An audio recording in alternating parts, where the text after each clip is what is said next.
A mail-order bride steps off the stagecoach, twin babies clutched to her chest, only to watch her promised future crumble in seconds. The groom takes one look at her children and walks away, leaving her stranded in a town of strangers with nothing but a trunk and two crying infants. Rejected, humiliated, alone. But when a widowed doctor witnesses her public shame, he sees something the others missed: strength that cannot be broken.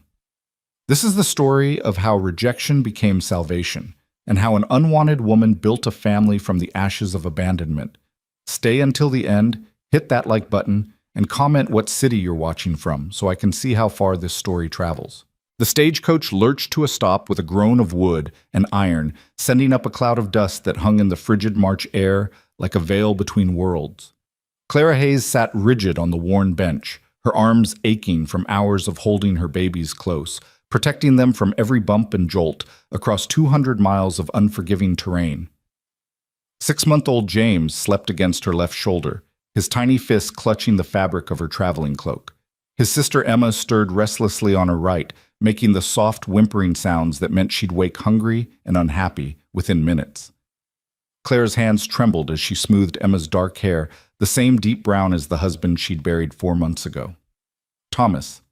His name was still a knife in her chest, sharp and sudden every time she allowed herself to think it. Cholera had swept through their Philadelphia neighborhood like an avenging angel, taking him in 3 brutal days. She'd been 6 months pregnant, already struggling to care for their toddler son, only to lose little Henry to the same disease a week after his father. The twins had come early, born in grief and chaos, too small and too fragile. But they'd survived. They'd fought. And now they were all she had left in the world. "Millbrook Station," the driver called, his voice rough from the cold. "End of the line, folks." Claire's heart hammered against her ribs. This was it.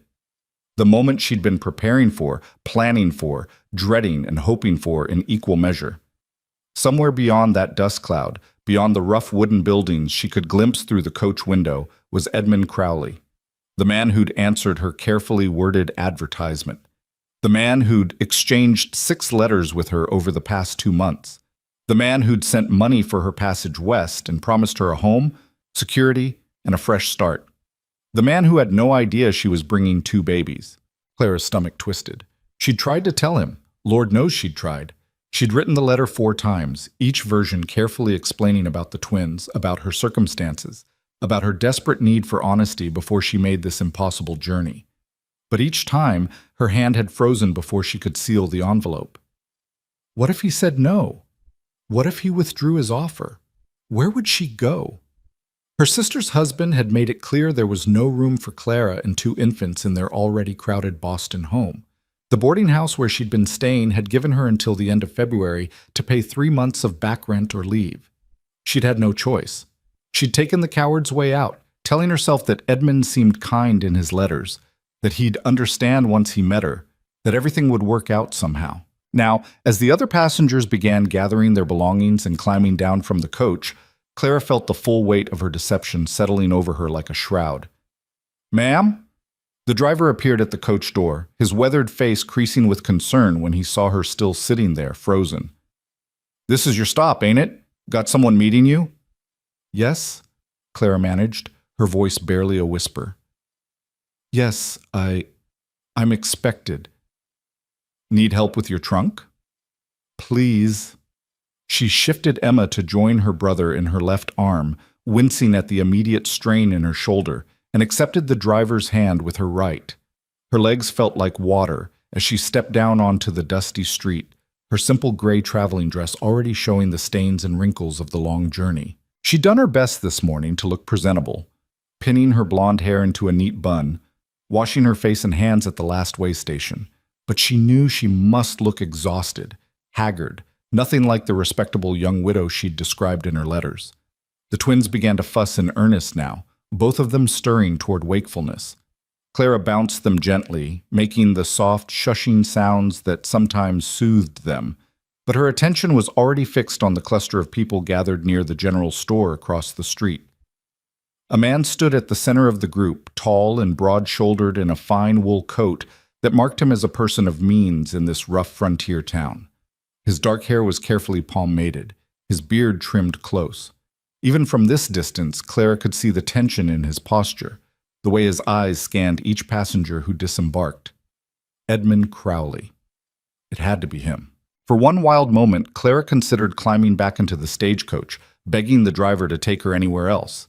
Even back to Philadelphia with its ghosts and its cholera and its memories. But the driver was already hauling her trunk down from the top of the coach, and Emma had begun to cry in earnest, her tiny voice cutting through the afternoon air like an accusation. The man's head snapped toward the sound. His eyes found Clara. She watched his expression change in the space of a heartbeat. Curiosity became recognition. Recognition became confusion. Confusion became something cold and hard that made Clara's blood turn to ice. He began walking toward her, his boots striking the packed earth with sharp, deliberate steps. The crowd followed, curiosity drawing them like moths to a flame.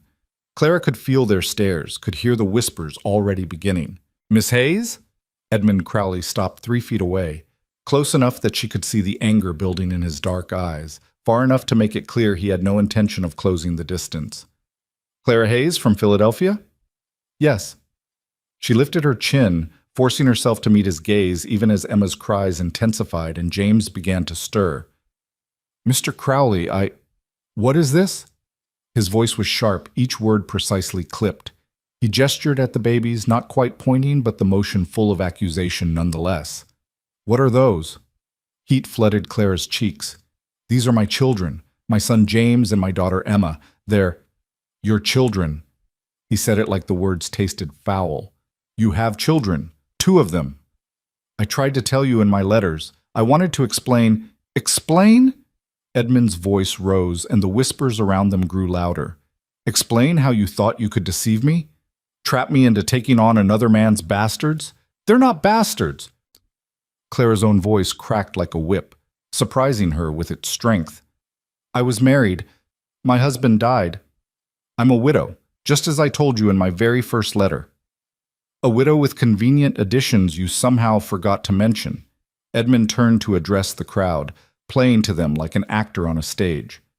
"I opened my home to this woman in good faith, offered her marriage, security, a position of respect in this community, and this is how she repays that generosity, with lies and deception."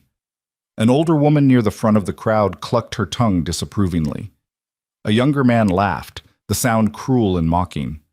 Clara felt the weight of their judgment pressing down on her, suffocating her. Emma's cries had reached a fever pitch, and James had joined in now, both of them screaming their hunger and discomfort to the uncaring sky.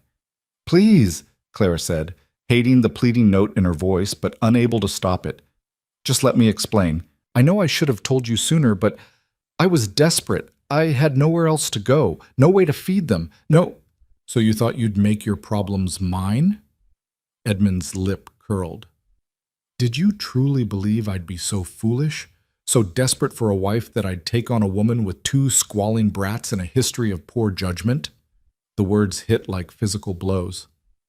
Clara felt something inside her chest crack, some last fragile hope she'd been clutching, breaking apart. "I made no poor judgment," she said quietly, and this time her voice held steel. "I loved my husband. He was a good man.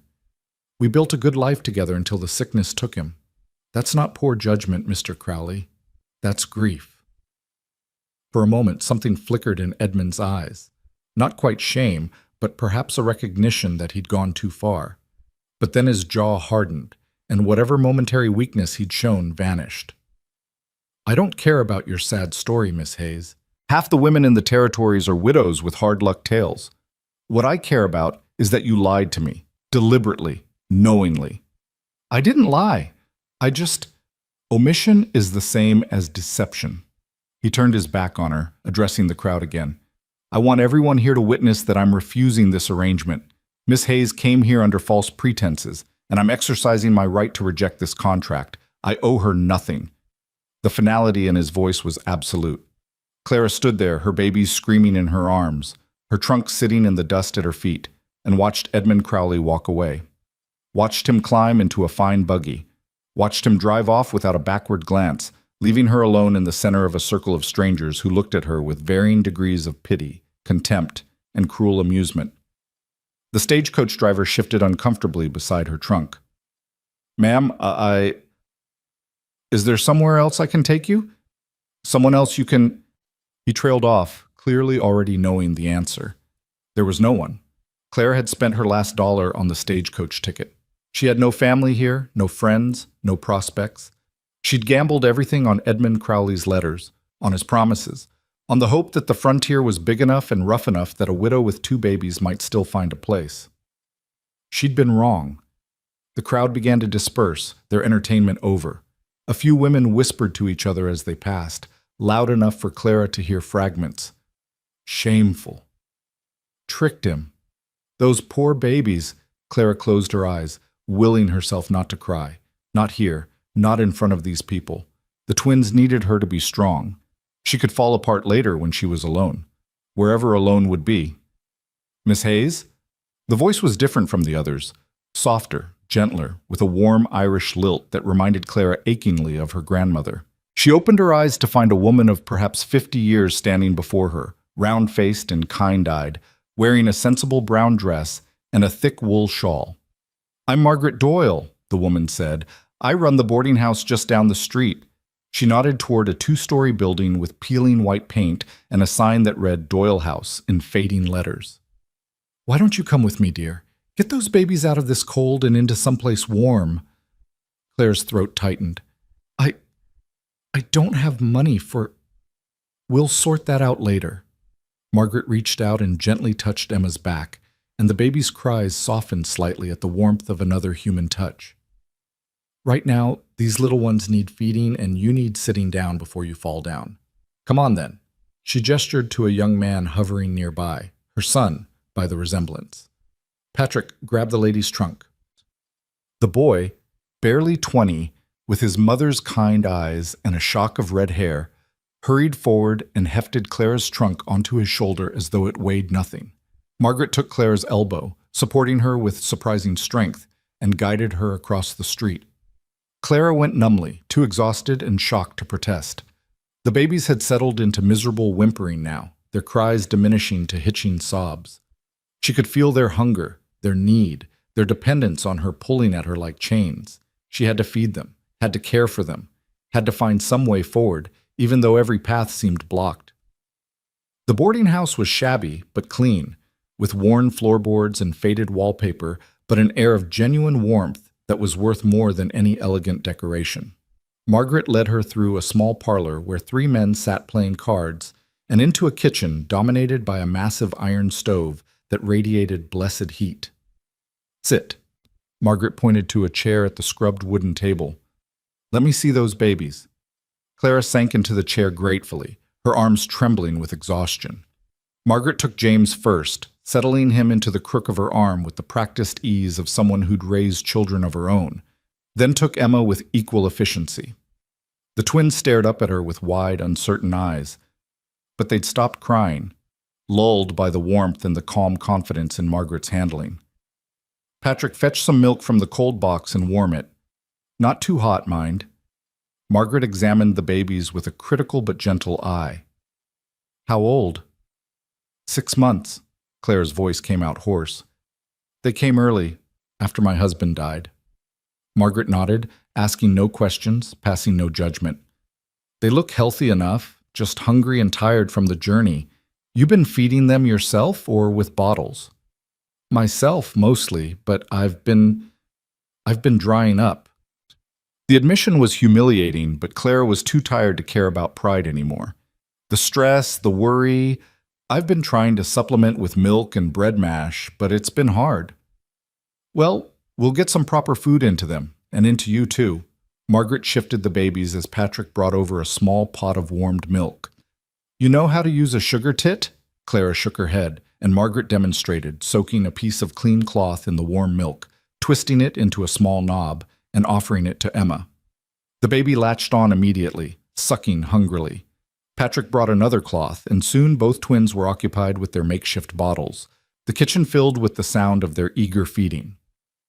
Margaret set the babies in a large wicker basket she pulled from a corner, patting it with soft blankets and placing it near the stove's warmth. Then she turned to Clara, her expression serious. Now then, tell me straight. Because I need to know what we're dealing with. Do you have any money at all? Clara swallowed. $3.27. Family anywhere who could send more? No. The father of those babies, you said he died? Cholera. 4 months ago. Clara's hands clenched in her lap. We had a son too, Henry. He was 3. The disease took them both within 2 weeks. Margaret's expression softened with genuine sorrow. Lord have mercy. And Crowley knew none of this? I told him I was a widow. I told him I was alone. I couldn't bring myself to mention the babies. The words came faster now, tumbling out in a rush of confession. I knew he might refuse if he knew, and I had nowhere else to go. My sister's husband won't take us in. The boarding house in Philadelphia was going to throw us out. I didn't know what else to do. So you gambled on Crowley being a decent man who'd do right by you once he saw you face to face. Margaret sighed. Unfortunately, Edmund Crowley is a lot of things. But decent isn't one of them. Rich, yes. Influential, certainly. But he's also a cold fish who cares more about appearances and his own comfort than about Christian charity.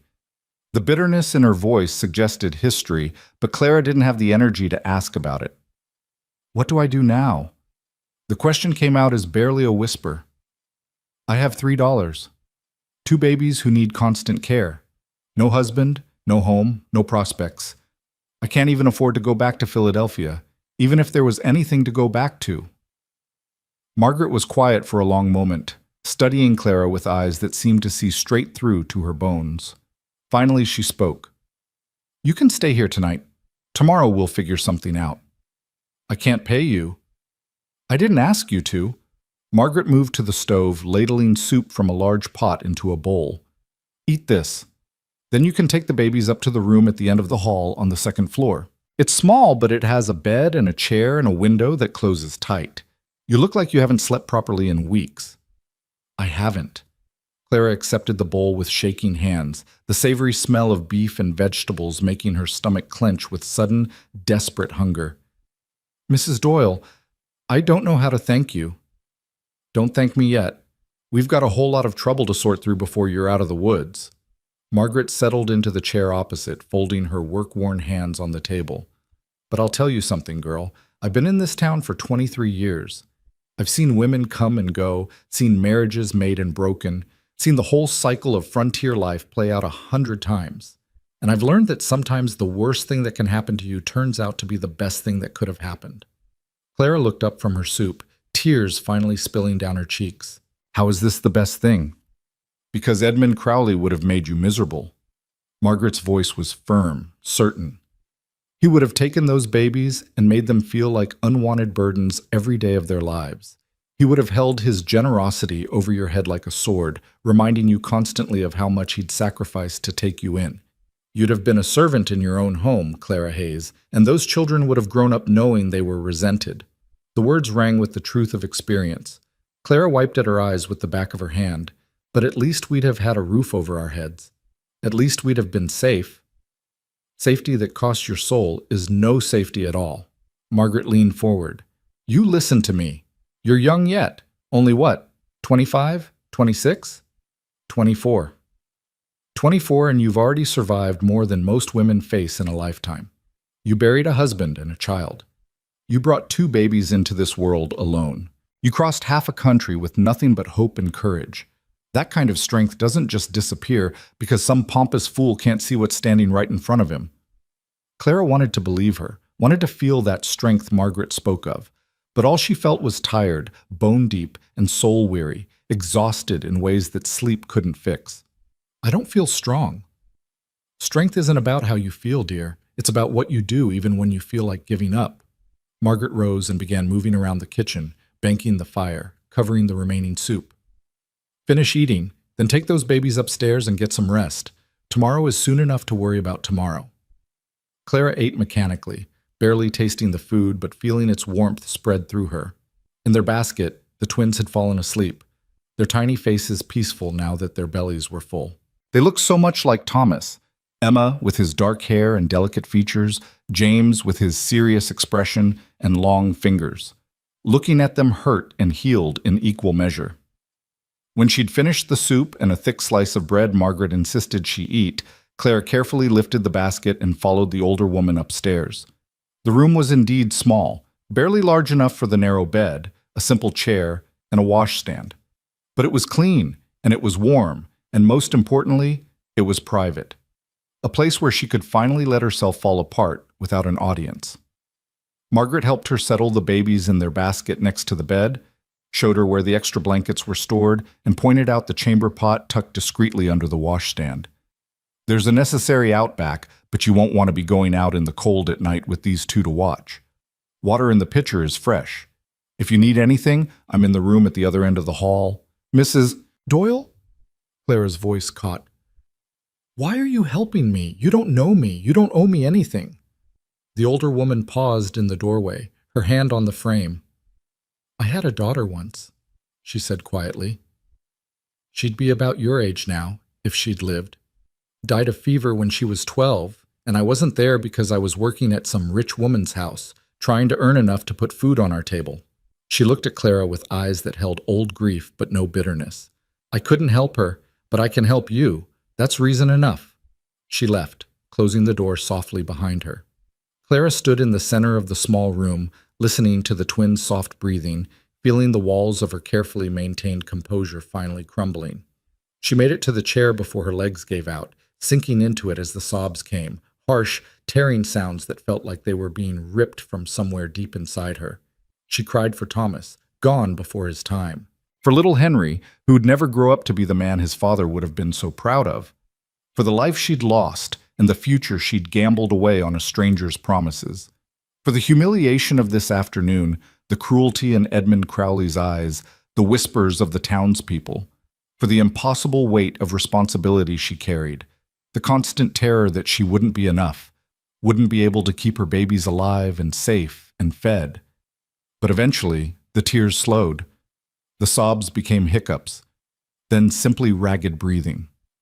Clara wiped her face with her hands, staring at the darkening window as the last light of day faded into dusk. She could hear sounds from downstairs, voices, the clink of dishes, the ordinary sounds of life going on despite everything.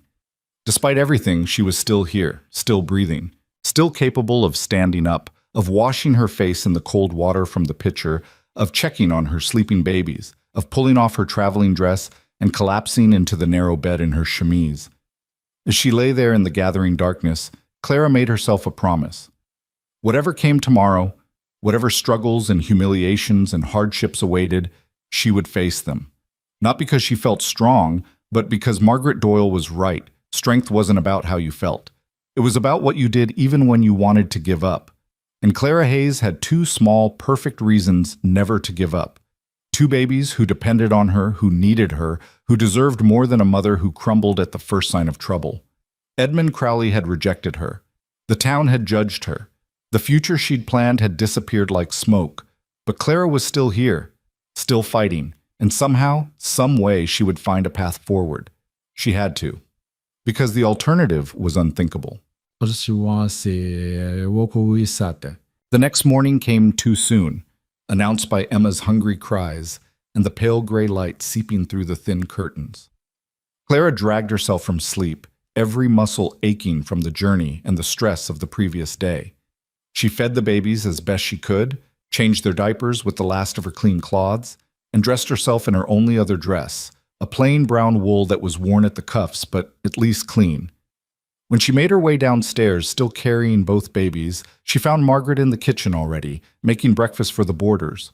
The smell of coffee and frying bacon made Clara's stomach growl embarrassingly loud. "Sit," Margaret commanded, the same as yesterday. "You look like you slept in your clothes. Did you sleep at all?" "Some." Clara settled into a chair, adjusting James and Emma in her arms. "They woke twice in the night." "Babies do that."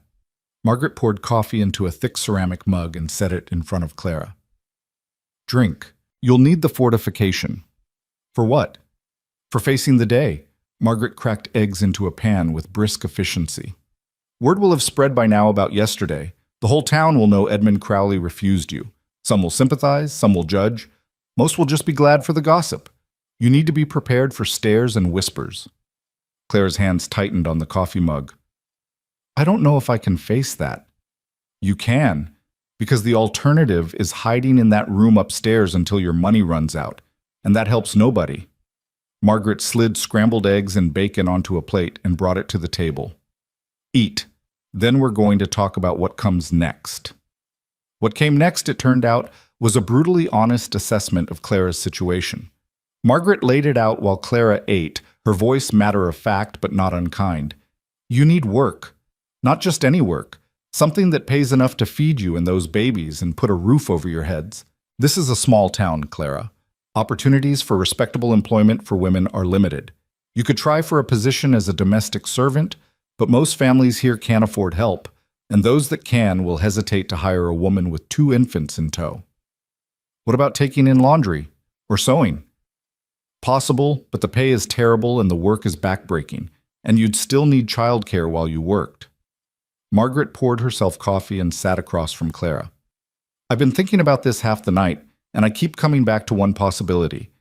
It's not perfect, and it comes with its own complications, but it might be your best option. Clara set down her fork.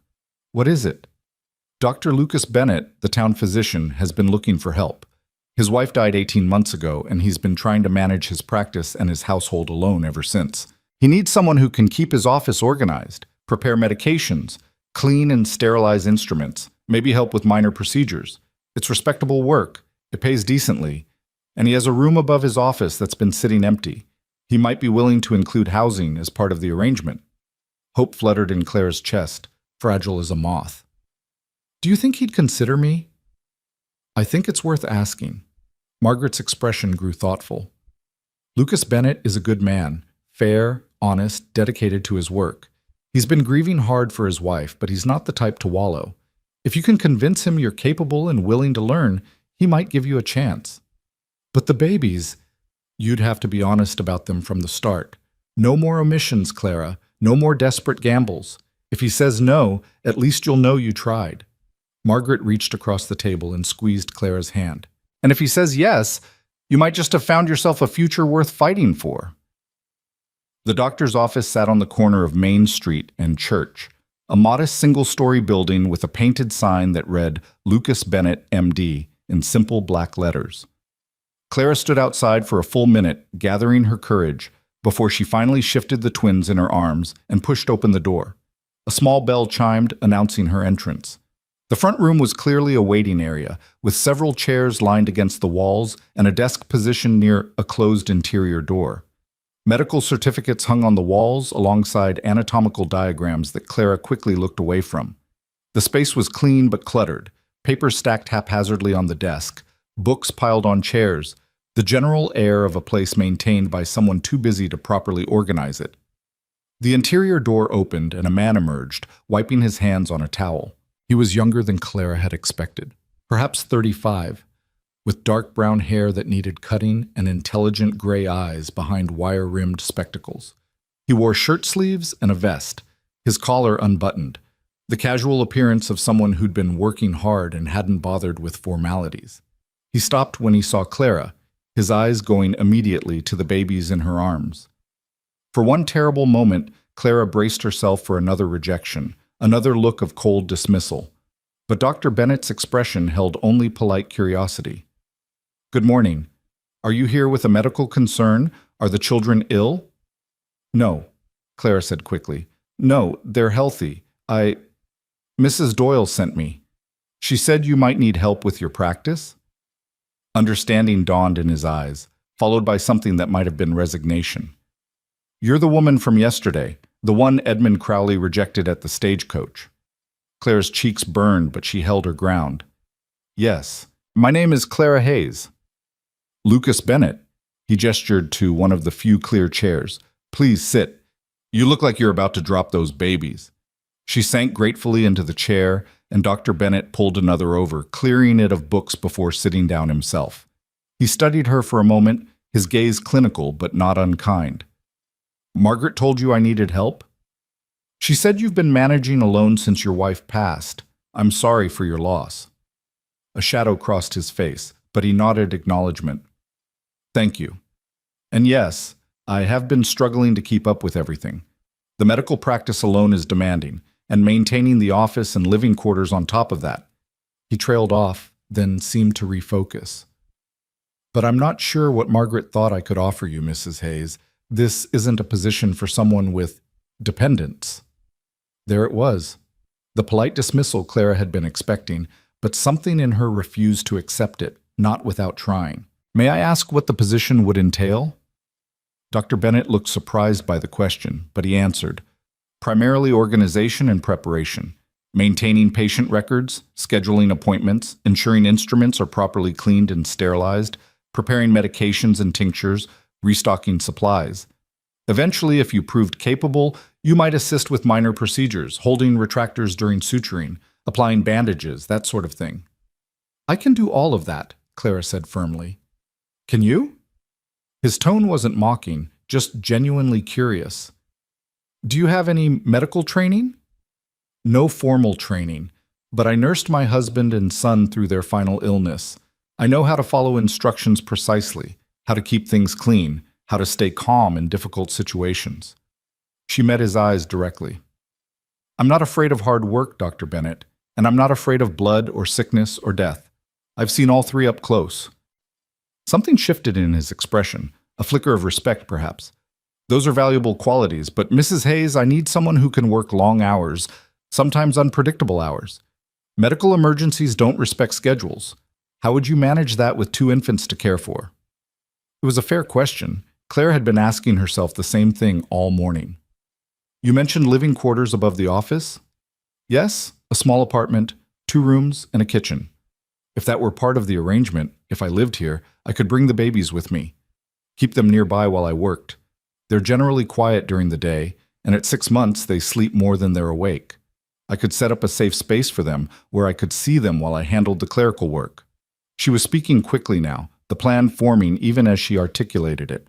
I'm organized by necessity, Dr. Bennett. I have to be, managing 2 babies alone. That organization would extend to your practice. He was listening, actually listening, not just waiting for her to finish so he could refuse. Encouraged, Clara pressed on.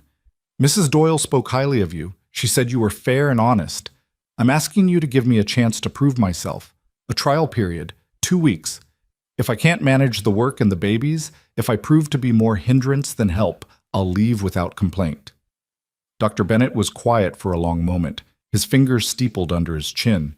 Emma chose that moment to make a small cooing sound, and his eyes went to her, softening almost imperceptibly. May I? He asked, gesturing toward the baby. Surprised, Clara nodded. Dr. Bennett reached out and gently examined Emma with hands that were clearly accustomed to touching patients, checking her eyes, her color, feeling gently at her neck and abdomen. She's small for 6 months. She and her brother were born early, and it's been difficult to keep them properly fed. He moved to James next, conducting the same gentle examination. They're undernourished, but otherwise healthy. Sturdy, actually, given the circumstances. He settled back in his chair. Mrs. Hayes, what happened to their father? Clara's throat tightened. Cholera. It swept through our neighborhood in Philadelphia last autumn. My husband Thomas died first, then our son Henry. He was 3. I was 6 months pregnant when I lost them both. Dr. Bennett's expression darkened with professional concern. And you carried the pregnancy to term while grieving? That couldn't have been easy. Nothing about the last 4 months has been easy. The words came out harsher than she'd intended, edged with exhaustion and frustration. I'm sorry, I didn't mean... No, don't apologize. He shook his head. You're right. I asked an insensitive question. He stood and moved to the window, looking out at the street. I lost my wife to childbed fever. She and the baby both. I'm a doctor, and I couldn't save either of them. The pain in his voice was raw, unhealed. Clara recognized it because she carried the same wound. I'm sorry. Everyone is sorry. He turned back to face her. But sorry doesn't change anything, does it? The dead stay dead, and the living have to figure out how to keep going. Yes, Clara said quietly. Exactly that. They looked at each other across the cluttered office, 2 people carrying grief like stones in their pockets, too heavy to put down but too familiar to leave behind. In that moment, Clara felt something shift, Not attraction, nothing so simple, but recognition. A sense that here was someone who understood what it meant to have your life torn apart and have to rebuild from wreckage. Dr. Bennett seemed to come to some decision. 2 weeks, he said abruptly. Trial period, as you suggested. Room and board included, plus $2 a week. If it works out, we'll discuss making it permanent. If it doesn't, you're free to seek other employment with no hard feelings. Relief washed over Clara so powerfully she felt dizzy. Thank you. You won't regret this, I promise. We'll see. But there was the ghost of a smile on his face. Can you start today? I have 3 patients scheduled this afternoon, and the office is clearly in desperate need of organization. I can start right now. And so Clara Hayes found herself with employment, housing, and the fragile beginnings of hope. It wasn't the life she'd planned. It wasn't the security of marriage she'd been seeking. But it was a chance, honestly offered and gratefully accepted. As Dr. Bennett showed her around the office, explaining his system, or lack thereof, for organizing patient files, Clara allowed herself to believe that perhaps Margaret Doyle had been right. Perhaps the worst thing that could have happened was actually the beginning of something better. Only time would tell. The apartment above the medical office was smaller than Clara had imagined, but it was clean and structurally sound, which was more than she'd dared hope for. 2 narrow rooms connected by a doorway with no door, a kitchen area that was little more than a wood stove and a dry sink, and windows that actually had glass in them instead of oiled paper. Dr. Bennett had apologized for the sparse furnishings, a bed frame with a thin mattress, a single chair, a small table. But to Clara, who'd spent the last months in a cramped Philadelphia boarding house room, it looked like a palace. I'll have Patrick bring your trunk up from Margaret's, Dr. Bennett said, standing awkwardly in the doorway as Clara set the twins down in their basket. And I believe there's a cradle in the storage room downstairs. My wife had it made when she was expecting. I haven't been able to bring myself to... He stopped, cleared his throat. You're welcome to use it. Clara turned to face him, seeing the tension in his shoulders, the way his hand gripped the doorframe as though he needed its support. Dr. Bennett, if this is too difficult... It's been 18 months, he said, his voice flat.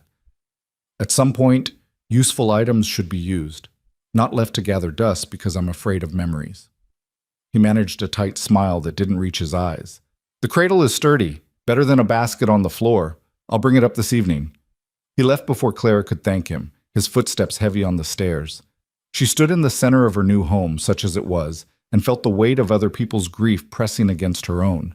This building held ghosts, Dr. Bennett's wife and child, her own, Thomas and Henry. Perhaps that was fitting. Perhaps grief recognized grief, and there was a strange comfort in knowing she wasn't the only one haunted by what had been lost. But there was no time to dwell on such thoughts. The twins needed feeding, the apartment needed basic cleaning, and she'd promised to start work immediately. Clara moved through the necessary tasks with the efficiency born of months of desperate survival, nursing the babies, settling them for a nap, unpacking the few belongings from the small bag she'd carried from Margaret's, wiping down the dusty surfaces with a rag she found under the sink. Within an hour, she was downstairs in the medical office, ready to begin. Dr. Bennett looked up from the examination table where he was checking an elderly man's breathing, surprise flickering across his face. Mrs. Hayes, I didn't expect you quite so soon. The babies are sleeping, and I thought I'd make use of the time. Clara glanced around the chaotic office, her fingers already itching to restore order to the scattered papers and misplaced instruments.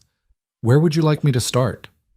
The filing system would be a good beginning, he said, turning his attention back to his patient. Mr. Hoffman, your lungs sound clearer than last week.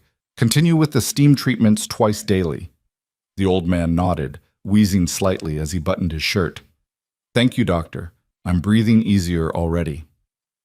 As Dr. Bennett helped his patient to the door, Clara moved to the desk and began examining the papers stacked there. Patient records, receipts for medical supplies, correspondence from other physicians, even what appeared to be someone's recipe for apple preserves, all jumbled together without any discernible organization. She started sorting, creating separate piles, her mind already working out a logical system.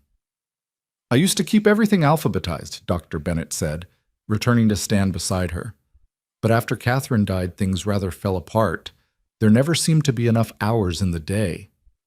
Alphabetical is a good start, Clara agreed, scanning the names on various documents. But you might also consider organizing by date of last visit and keeping active patients separate from those you haven't seen in over a year. It would make it easier to track who needs follow-up care. He studied her with those intelligent gray eyes, a hint of approval in his expression. That's actually quite sensible. How did you come to think of it?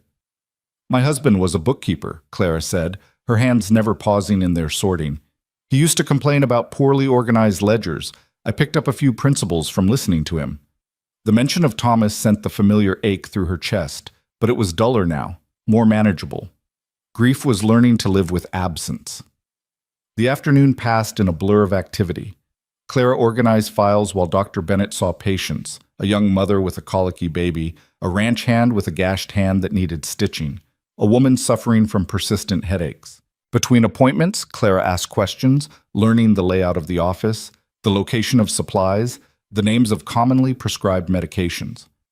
Dr. Bennett answered patiently, clearly pleased to have competent help, though he remained somewhat formal, maintaining a professional distance that Clara appreciated. She was reorganizing the medicine cabinet, alphabetizing bottles of tinctures and powders, when she heard the bell above the door chime. Heavy footsteps entered the waiting room, and a voice she recognized made her stomach clench. Dr. Bennett, I need a word with you. Edmund Crowley. Clara's hand stilled on the bottle she'd been holding. She heard Dr. Bennett's chair scrape as he stood. Mr. Crowley, what can I do for you? You can explain why you've hired that woman. Crowley's voice was tight with anger. The one from the stagecoach. I saw her coming out of your office earlier. There was a pause. When Dr. Bennett spoke, his tone was carefully neutral. Mrs. Hayes is my new assistant. I fail to see how that concerns you. It concerns me because she's a liar and a manipulator, Crowley snapped. She tried to trap me into marriage by concealing the fact that she has 2 bastard children. That kind of deception speaks to her character, Doctor. Or rather, her lack of it. Clara's face burned with humiliation, but she forced herself to remain still, to keep breathing quietly. The medicine cabinet was in the back room, separated from the waiting area by a curtained doorway. If she stayed silent, perhaps this conversation would end without her having to face Crowley's contempt again. I'm aware of Mrs. Hayes's circumstances, Dr. Bennett said, and there was an edge to his voice now that hadn't been there before. She was honest with me about her children from the outset. As for their legitimacy, she was married to their father. She's a widow, not a fallen woman. So she claims. Crowley's skepticism was palpable. But you have only her word for that, don't you? A woman desperate enough to travel across the country to marry a stranger is capable of any deception. Mr. Crowley?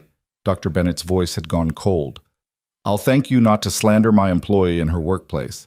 Mrs. Hayes's personal life is none of your concern, particularly since you made it abundantly clear yesterday that you wanted nothing to do with her. I'm trying to warn you, Bennett. The woman is trouble. She'll cause problems for your practice, for your reputation. People in this town respect you, but that respect won't protect you if you're seen as harboring a woman of questionable morals. The curtain moved aside, and Clara stepped into the waiting room before she could stop herself.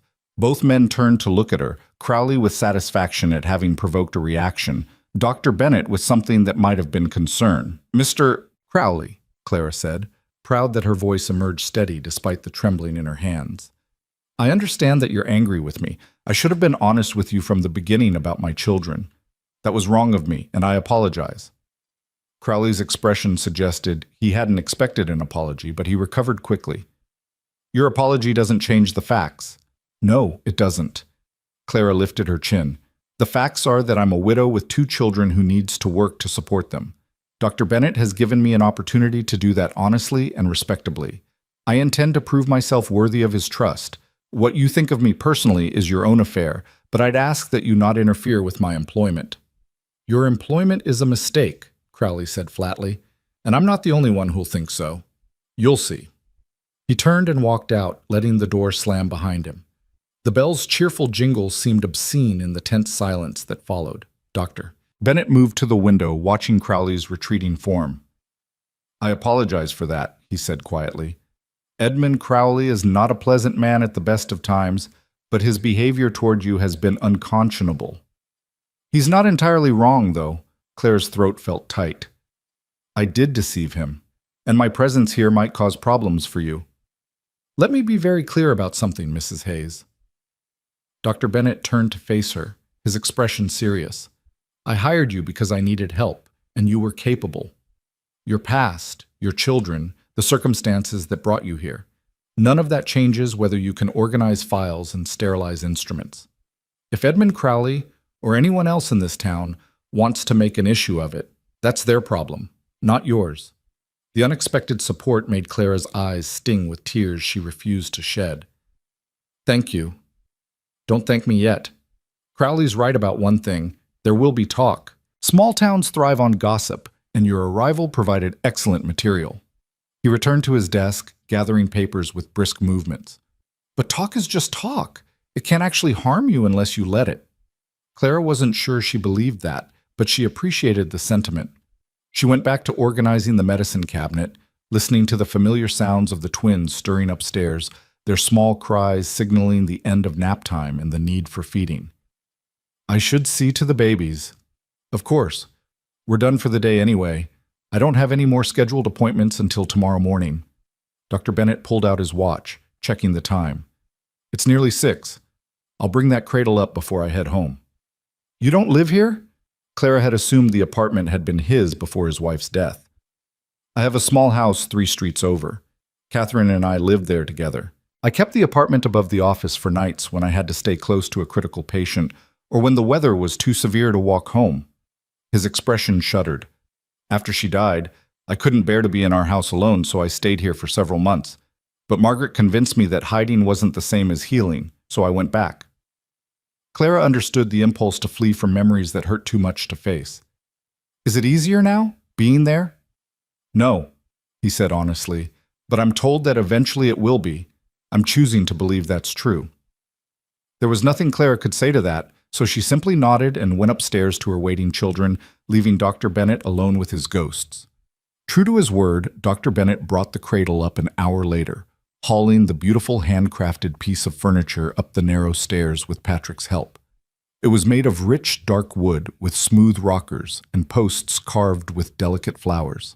Clara ran her fingers over the craftsmanship, imagining the hope that had gone into its creation, the future that had died with Dr. Bennett's wife and child. It's beautiful, she said softly. Catherine's father made it. Dr. Bennett's voice was rough.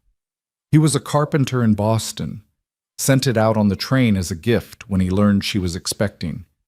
He died before he got word that she was gone. The weight of that grief, generations of loss cascading through a single family, was almost unbearable. Clara touched his arm briefly, unable to find words adequate to the moment. He looked down at her hand, something vulnerable flickering in his eyes before he stepped back, re-establishing the professional distance between them. I should go, he said. I'll see you tomorrow morning, 8 o'clock. After he left, Clara settled the twins in the cradle, watching them squirm and coo, blissfully unaware of the complicated world they'd been born into. Emma grabbed at James's hand and he wrapped his tiny fingers around hers, the gesture so pure and trusting that Clara's heart ached. We're going to be all right, she whispered to them. I promise you. Whatever it takes, we're going to be all right. She only hoped she was telling them the truth. The next 2 weeks passed in a rhythm that began to feel almost normal. Clara rose early, fed and changed the twins, brought them downstairs to the office in their basket. While they slept or played quietly, she organized patient files, cleaned instruments, prepared medications according to Dr. Bennett's precise instructions. When patients arrived, she greeted them, managed appointments, and gradually began assisting with minor procedures, holding bandages ready, passing instruments, taking notes on symptoms and treatments. Dr. Bennett proved to be an excellent teacher, patient but exacting, willing to explain the reasoning behind his medical decisions. Clara discovered she had an aptitude for the work, a steady hand and a calm demeanor that served her well even in difficult situations. When a ranch hand came in with a broken leg that needed setting, she held the man's shoulders while Dr. Bennett worked, speaking soothingly to distract him from the pain. When a child came in with a deep cut, she helped clean and stitch the wound, her fingers steady even though the sight made her stomach turn. "You're a natural," Dr. Bennett told her one afternoon, after they'd successfully delivered a baby in a difficult breech birth. The mother and child were both stable, sleeping peacefully in the office's recovery room while Clara cleaned up, washing blood from instruments with shaking hands. "I've had medical students who couldn't maintain their composure through half of what you handled today." Clara managed a weak smile.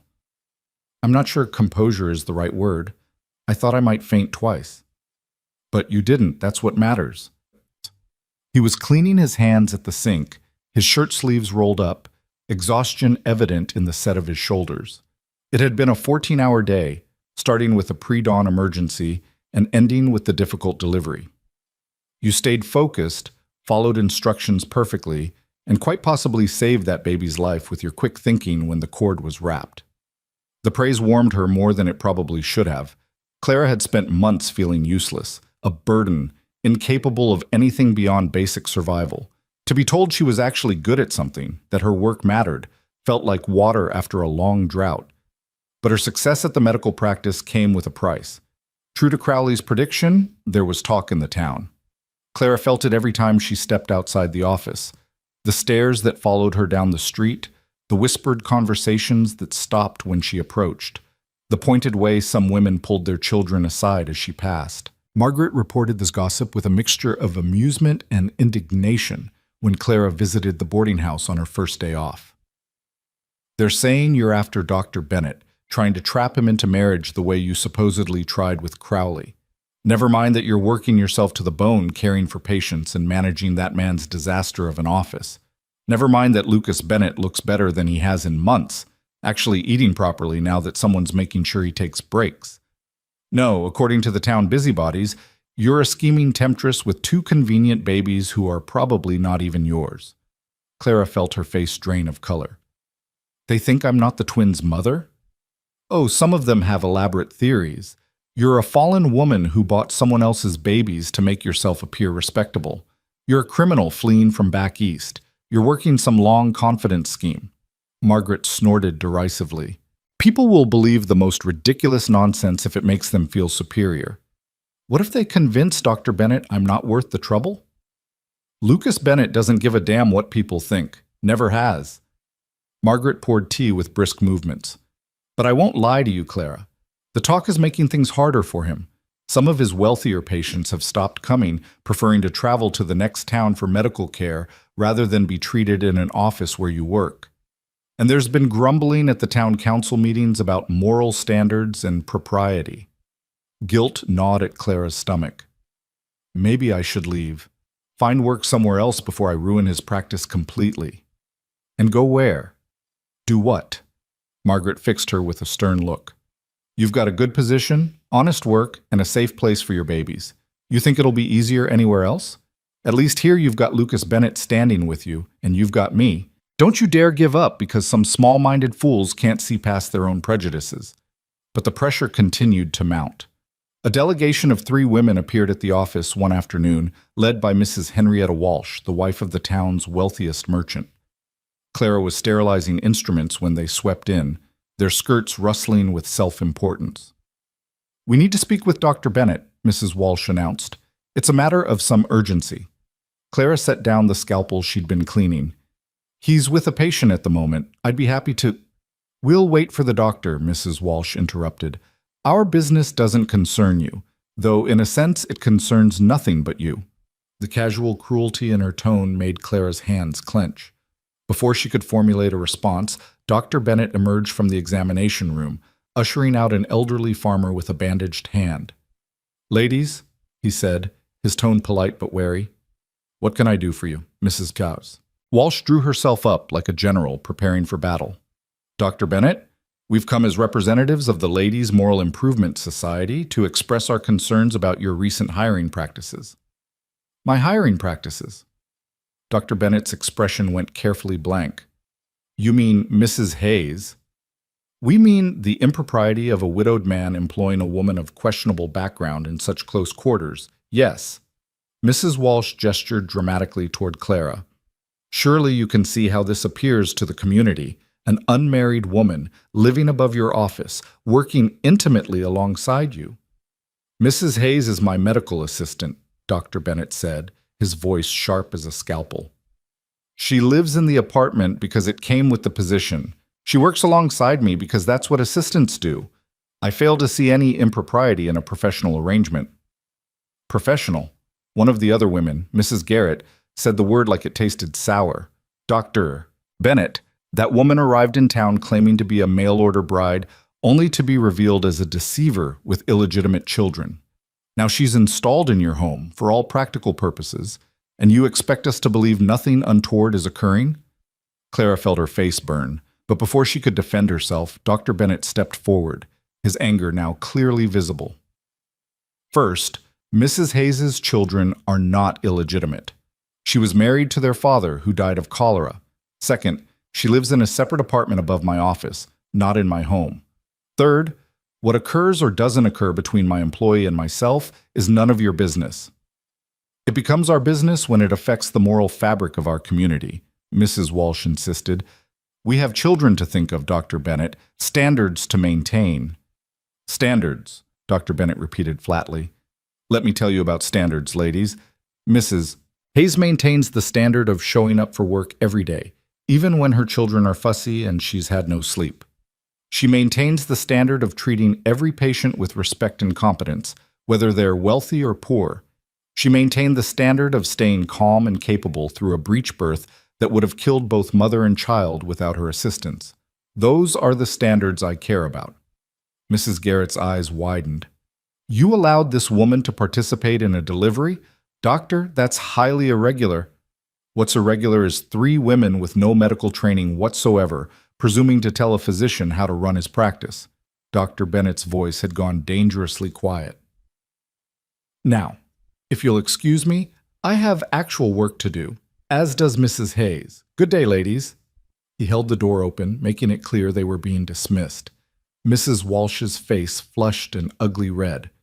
The Ladies' Society will be taking this matter to the town council, Dr. Bennett. You can be assured of that. Do what you feel you must. He didn't move from the door.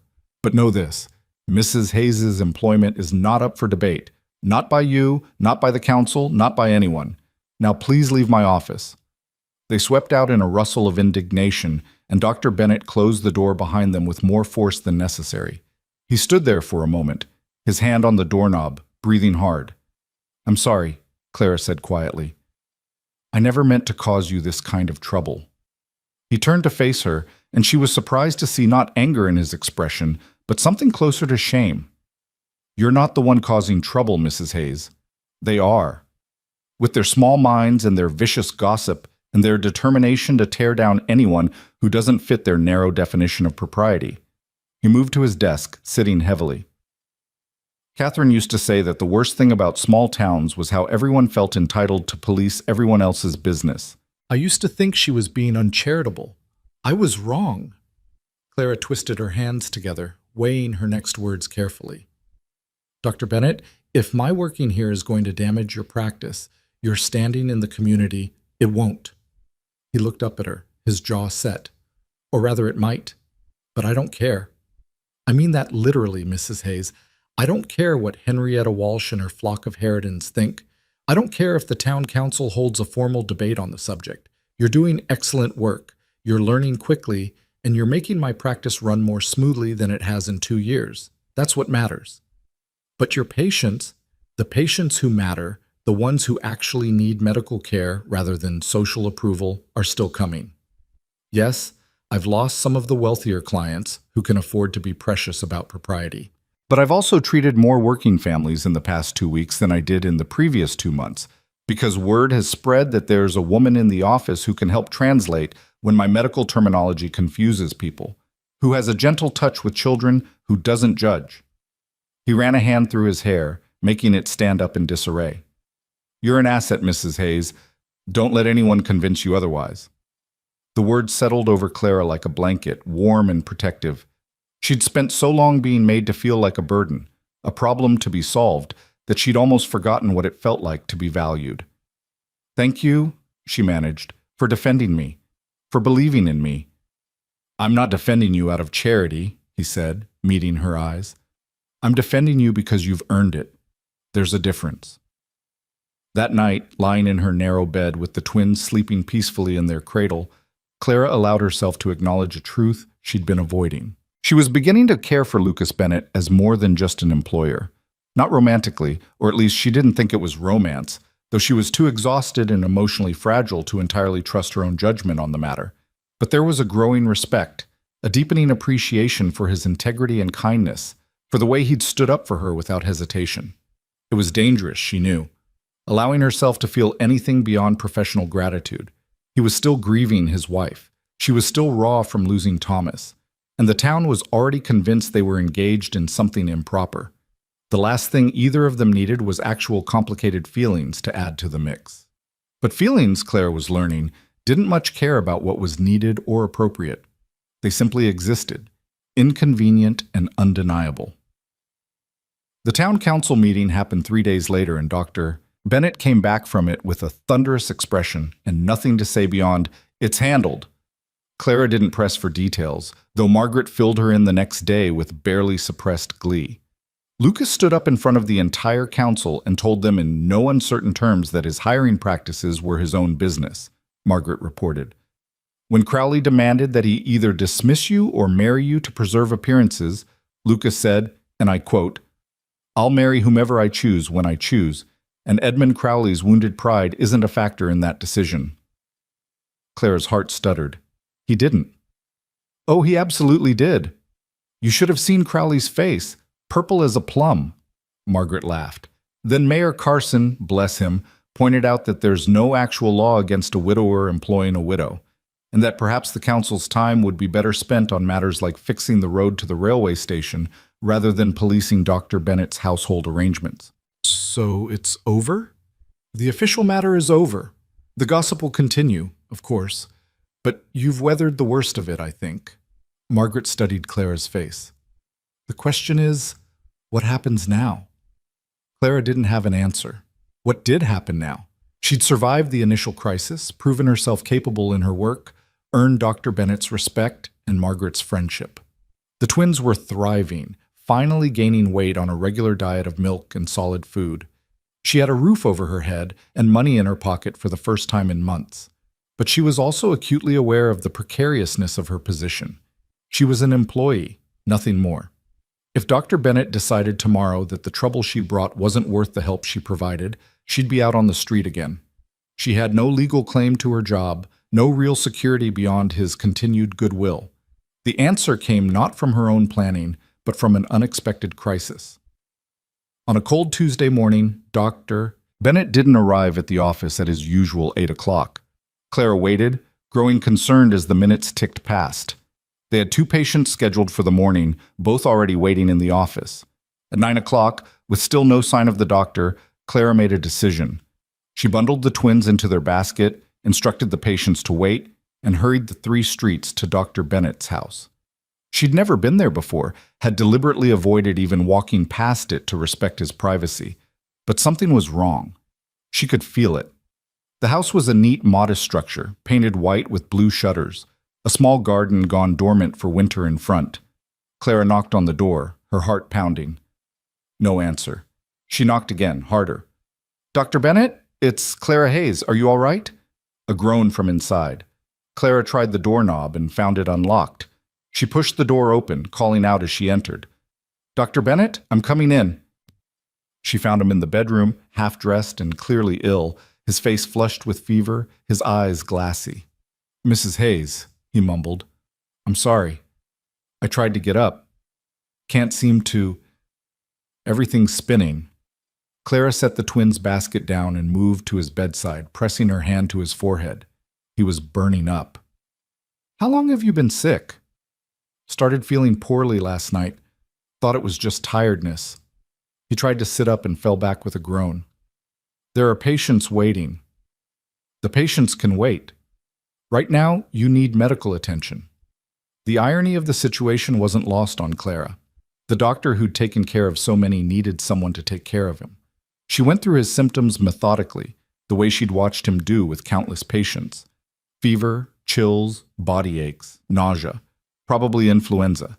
Nothing immediately life-threatening, but serious enough to require bed rest and careful monitoring. I'm going to take care of you, she told him firmly. The way you'd take care of any patient. No arguments. He was too sick to argue. Over the next 3 days, Clara managed both the medical practice and Dr. Bennett's illness, running between his house and the office, treating minor ailments and rescheduling anything serious, making sure he stayed hydrated and took the medicines he'd prescribed for himself with a physician's dark humor about being a terrible patient. Margaret took the twins for the worst of it, giving Clara the freedom to focus entirely on nursing Dr. Bennett through the fever. And it was during those long hours, sitting beside his bed, pressing cool cloths to his forehead, listening to his fever rambling about Catherine and their lost baby, that Clara realized the full depth of what she'd come to feel for this complicated, grieving, honorable man. When the fever finally broke on the 4th day, Dr. Bennett woke clear-eyed and weak, finding Clara asleep in the chair beside his bed. He watched her for a long moment before speaking, his voice hoarse. "Clara!" She jerked awake, immediately alert. "You're lucid. How do you feel?" "Like I was trampled by a horse." He managed a weak smile. "How long have you been here?" 3 days, on and off. Margaret has the twins." She poured water from a pitcher on the nightstand, helping him sit up enough to drink. "You had us worried. The fever spiked quite high on the 2nd night. I have vague memories of you threatening to force-feed me broth if I didn't drink it voluntarily. You were a terrible patient." But Clara was smiling as she said it, relief washing over her. He was going to be all right. "The office is managed. Everything's under control." "Of course it is. You're managing it." He caught her hand as she pulled away, his grip weak but deliberate. "Thank you, Clara. I know this was beyond what you signed on for." "You stood up for me in front of the entire town council," she said quietly. "This was the least I could do."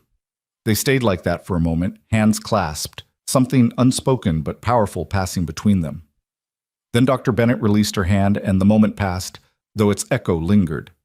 It took another week for him to fully recover his strength, and during that time, something fundamental shifted between them. The formal distance eroded, replaced by an easy camaraderie born of crisis and mutual respect. He called her Clara instead of Mrs. Hayes. She called him Lucas when patients weren't present. They fell into comfortable rhythms, her anticipating what instruments he'd need before he asked, him trusting her judgment on patient scheduling and basic treatments. And the town began to notice. The whispers grew louder after Lucas's illness, fed by the fact that Clara had spent 3 days nursing him in his own home. Never mind that she'd been caring for a desperately sick man who had no one else. Never mind that Margaret Doyle had vouched for the absolute propriety of the arrangement. The gossip mill ground on, turning innocent facts into scandalous speculation with ruthless efficiency. Clara first became aware of how bad things had gotten when Mrs. Patterson, a regular patient who'd always been cordial, canceled her appointment with a terse note delivered by her housekeeper. Then Mr. Chen, who ran the general store, mentioned quietly while purchasing bandages that his wife had been receiving pressure from the Ladies' Moral Improvement Society to stop doing business with anyone who associated with that woman at the doctor's office. "I told her we need medical supplies regardless of town politics," Mr. Chen said, wrapping the bandages in brown paper. "But I thought you should know, Mrs. Hayes, there are those working actively against you." Clara thanked him for the warning, her stomach tight with anxiety. That evening, she mentioned the situation to Lucas while they cleaned instruments after the last patient had left. "It's getting worse," she said quietly. "I can feel it. The stares are harder. The whispers are louder. People are choosing sides, and I'm not sure how long the side defending me can hold." Lucas set down the scalpel he'd been sterilizing, his expression troubled. "Edmund Crowley has been making his rounds at the town council again. Margaret heard from Mayor Carson that he's pushing for some kind of formal inquiry into my household arrangements." "An inquiry?" Clara felt cold. "What kind of inquiry?" "The kind designed to humiliate you publicly while forcing me to choose between my practice and my principles." Lucas's jaw tightened. Crowley's framing it as concern for community standards.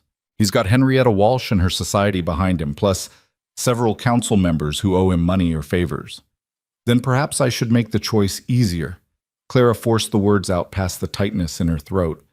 "I could leave, find work in another town, somewhere no one knows about the stagecoach incident or the—" "No."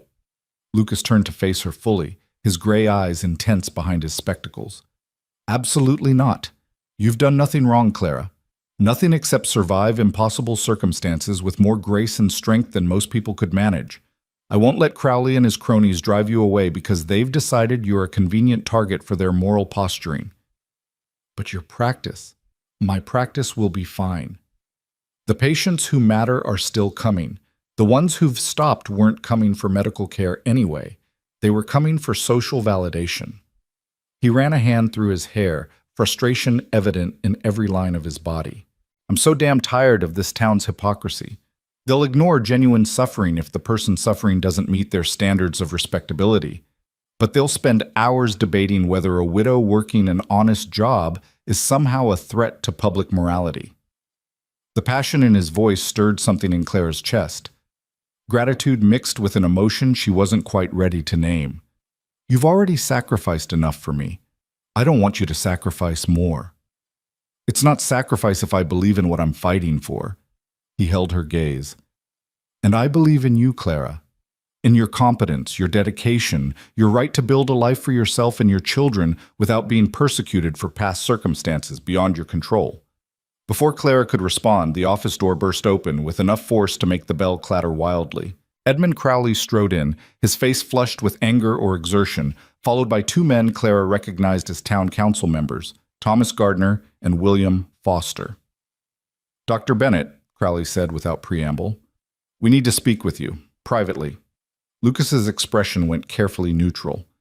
Anything you need to say to me can be said in front of Mrs. Hayes. She's my colleague. Colleague? Crowley's laugh was sharp and humorless. Is that what we're calling it now? What do you want, Edmund?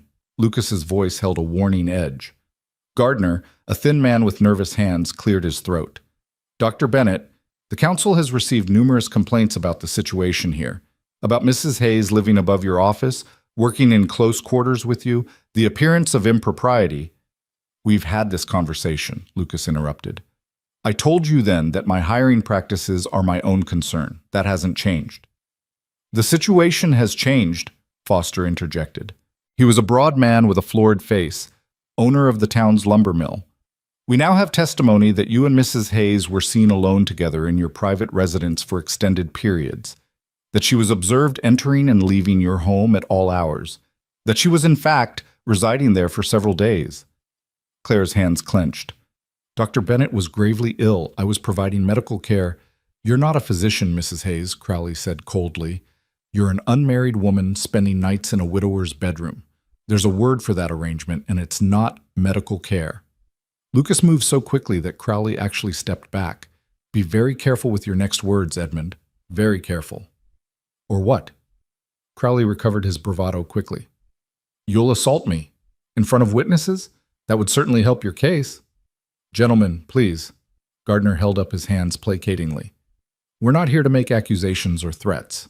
We're here to present a solution that protects everyone's interests. I'm listening, Lucas said through gritted teeth. Foster pulled a document from his coat pocket. The council has drafted a resolution.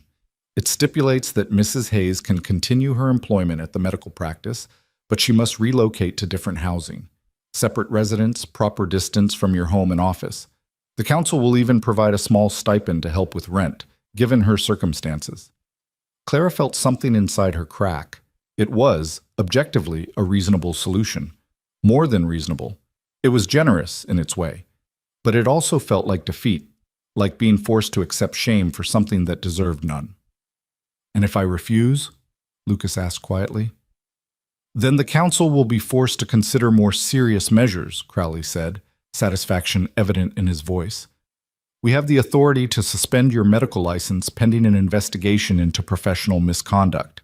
It would be unfortunate, of course. The town needs a physician, but we also need to maintain certain standards. The threat hung in the air like smoke. Clara watched Lucas's face, saw the war between pride and pragmatism playing out in his expression. She knew what it would cost him to back down, to give Crowley this victory, but she also knew the alternative, losing his ability to practice medicine, the work that was his life's purpose. I'll move, Clara said before Lucas could respond. I'll find other housing. It's not worth risking your practice over. Clara, they're right. The words tasted like ashes. Not about the impropriety. We've done nothing wrong, but about appearances. If moving to separate housing ends this circus, then it's a small price to pay. Crowley's smile was triumphant. A wise decision, Mrs. Hayes. I'm pleased to see you're capable of reason when properly motivated. Get out of my office, Lucas said, his voice dangerously quiet. All of you. Now. Gardner and Foster left quickly, clearly relieved to escape the tension. Crowley lingered, seeming to savor his victory. You should have married her when you had the chance, Bennett. Made everything official and proper. Now it's too late for that. The town's made its judgment. I said get out. After they'd gone, Lucas turned to Clara, his expression stricken. I'm sorry. I should have fought harder. You've fought enough. Clara's voice was steady despite the turmoil inside her. You've risked your reputation, your practice, your standing in this community. I won't let you risk more. But where will you go? You can't afford separate housing on what I'm paying you, even with their stipend. Margaret will know of something, a room somewhere, maybe sharing with another family. The thought of leaving the small apartment that had become home made Clara's chest ache, but she pushed the feeling aside. I'll manage. I always do. Lucas moved to his desk, sinking into the chair as though all the strength had drained from his body.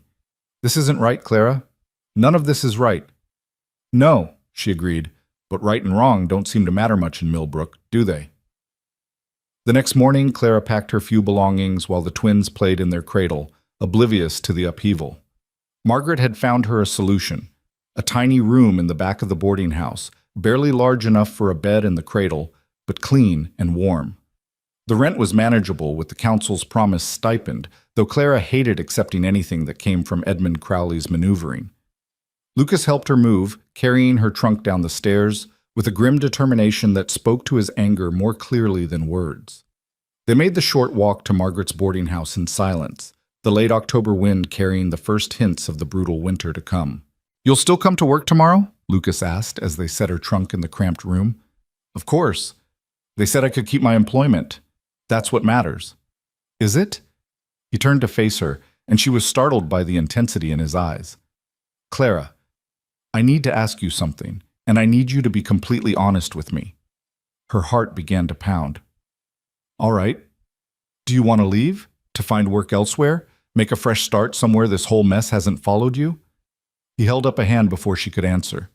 I'm not asking if you feel obligated to stay. I'm asking what you actually want. Clara looked around the tiny room, then at her babies sleeping peacefully in their basket, then back at Lucas. What did she want? The question seemed almost absurd. For months she'd focused solely on survival, on getting through each day. Wants had seemed like luxuries she couldn't afford. But standing there, looking at this man who'd defended her again and again at cost to himself, she found she did know what she wanted. I want to stay, she said quietly. I want to keep working with you. I want to build something here, create a life for my children. I don't want to run anymore. Something in his expression softened. Then we'll find a way to make this work. Somehow. The weeks that followed were difficult. Living at Margaret's meant Clara had to wake earlier to make the walk to the office, bringing the twins in their basket through increasingly cold mornings. The arrangement was awkward and exhausting, but she made it work through sheer stubbornness. The town's attitude toward her remained hostile, though it had shifted from overt cruelty to cold distance. People would step aside when she passed on the boardwalk, their expressions carefully neutral. The Ladies' Moral Improvement Society held a tea to which every woman in town was invited, except Clara. Children whispered and pointed when they saw the twins, repeating whatever their parents had said at home. Only a few people remained consistently kind. Margaret, of course, who seemed to take personal offense at any slight directed at Clara. Mayor Carson and his wife, who made a point of greeting Clara warmly whenever they encountered her. Mr. Chen at the general store, who always had a kind word and sometimes slipped extra supplies into her packages without charging. And Lucas, who remained her steady anchor in the chaos. He increased her wages without being asked, citing her increased responsibilities and excellent work. He invited her to take meals with him when they worked late, cooking simple dinners in his kitchen while discussing cases and medical theories.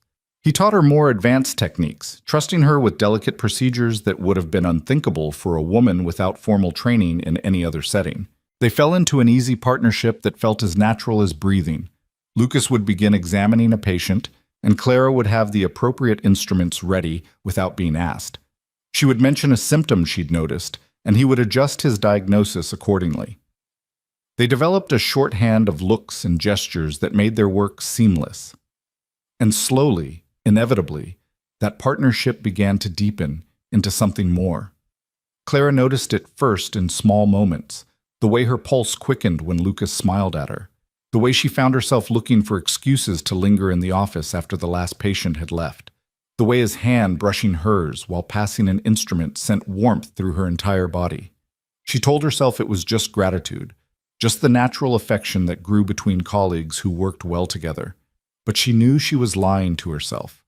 What she felt for Lucas Bennett had grown far beyond professional respect. The realization terrified her. She was in no position to have feelings for anyone, least of all her employer. Her life was too precarious, too complicated. And Lucas was still grieving Catherine, still visiting her grave every Sunday, still wearing the wedding ring that proclaimed his continued devotion to a wife 18 months in the ground. But feelings, as Clara had already learned, didn't much care about logic or timing. The crisis came on a Thursday evening in mid-November. Clara was closing up the office while Lucas finished his notes on the day's patients. The twins were already asleep in their basket, and a heavy snow had begun falling outside, the first real storm of the season. "You should stay here tonight," Lucas said, glancing at the window where snow was rapidly accumulating. "That walk to Margaret's will be treacherous in this weather, and you have the babies to carry." Clara hesitated. Staying overnight would violate the council's resolution, would give the gossips fresh ammunition. But Lucas was right. Attempting the walk in a blizzard with 2 6-month-olds would be dangerous. "The apartment is still furnished," Lucas continued, not looking at her. "You could use it just for tonight. No one needs to know." "Lucas, if someone finds out," "How would they find out? No one's watching the office during a snowstorm." He finally looked up, his expression earnest. "Clara, please. I'd worry about you out there in this weather." The concern in his voice made her decision. "All right, just for tonight." She carried the twins upstairs to the apartment that had briefly been home, feeling a strange mix of nostalgia and sadness. The rooms smelled faintly of dust and disuse, but they were warm and familiar. She settled the babies in their old cradle, tucking blankets around them, and was preparing to undress for bed when she heard footsteps on the stairs. Lucas appeared in the doorway carrying a tray. "I thought you might be hungry, and I made tea." He'd brought bread, cheese, cold chicken from his own kitchen. They sat at the small table, eating and talking quietly while the wind howled outside and snow piled against the windows. The intimacy of the moment, alone together, shut away from the world, sharing a simple meal, felt both dangerous and precious. "Can I ask you something?" Clara said eventually. "And you can tell me if it's too personal." "Ask." "Do you ever regret it? Taking me on, I mean. All the trouble it's caused, the problems with the council, losing patients. Do you ever wish you'd turned me away that first day?" Lucas was quiet for a long moment, his fingers tracing the rim of his teacup. When he spoke, his voice was low and thoughtful. "I've asked myself that question many times, and the honest answer is no, not once." "Even when Crowley threatened your license? Even then?" He looked up, meeting her eyes. "Clara, when you walked into my office that day with your babies and your dignity and your absolute refusal to be defeated by circumstances, you reminded me of something I'd forgotten, that life goes on, that there's still purpose to be found, still work worth doing, still reasons to get up in the morning beyond simple habit." Clara's throat tightened. "Lucas, let me finish." He reached across the table, his hand covering hers. "I'd been sleepwalking through my days since Catherine died, going through the motions, treating patients because it was what I did, but feeling nothing. You changed that. You brought energy and life, and yes, complications, but also meaning. You made me care again about something beyond my own grief." The words hung between them, weighted with unspoken implications. Clara could feel the warmth of his hand on hers, could see the vulnerability in his eyes, could sense the shift in the air like the moment before lightning strikes. "I care about you," she said quietly. More than I should. More than is probably wise given everything. I know. His thumb brushed across her knuckles. I've tried to ignore it, to maintain proper boundaries. But Clara, I can't seem to stop caring about you, can't stop thinking about you, can't stop wanting... He broke off, pulling his hand back abruptly. I'm sorry. That was inappropriate. Was it? Clara's heart was racing. Is it inappropriate to acknowledge feelings that exist whether we want them to or not? It is when I'm your employer, when you depend on me for your livelihood, your housing. Lucas stood, pacing to the window. There's a power imbalance here, Clara. I won't take advantage of that. What if I'm the one taking advantage? Clara stood as well, moving toward him.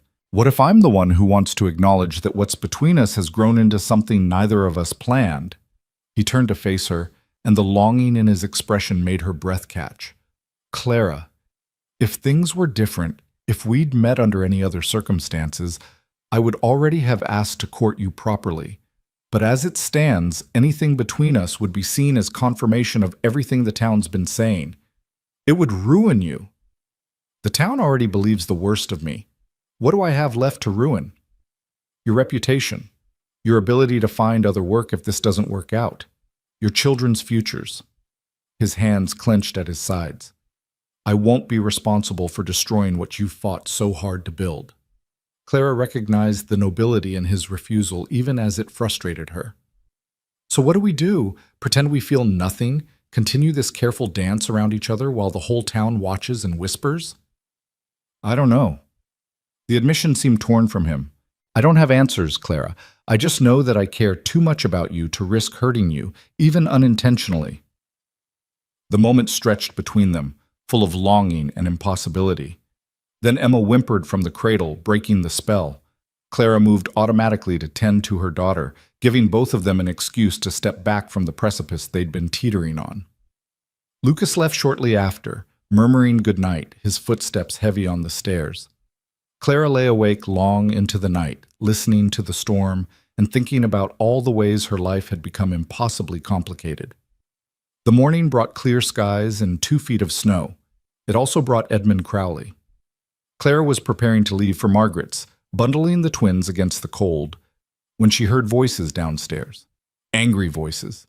She crept to the top of the stairs, the babies in her arms, and listened. My own eyes, Bennett. I came by to check on the office after the storm, and I saw smoke from the apartment chimney. She spent the night here, didn't she? Mrs. Hayes was caught by the storm. It would have been dangerous for her to attempt the walk with 2 infants in that weather. How convenient. Crowley's voice dripped with satisfaction. You violated the council's resolution. That was the agreement. She maintained separate housing. Instead, she's right back where she started, living above your office. For 1 night, due to a weather emergency. The council won't see it that way. Neither will the rest of the town. There was a pause, then Crowley's voice again, colder now. You've left me no choice, Bennett.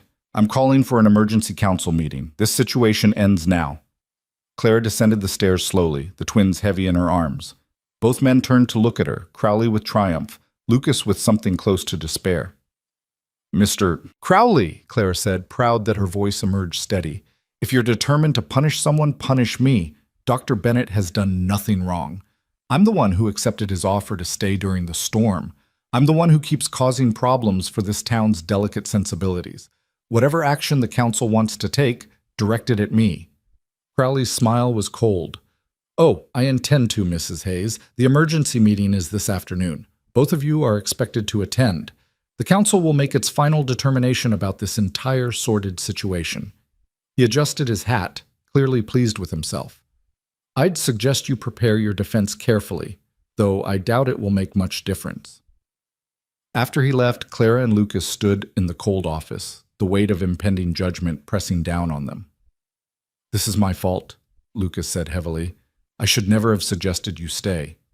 I'm the one who agreed. Clara shifted the twins in her arms. Lucas, what's going to happen at this meeting?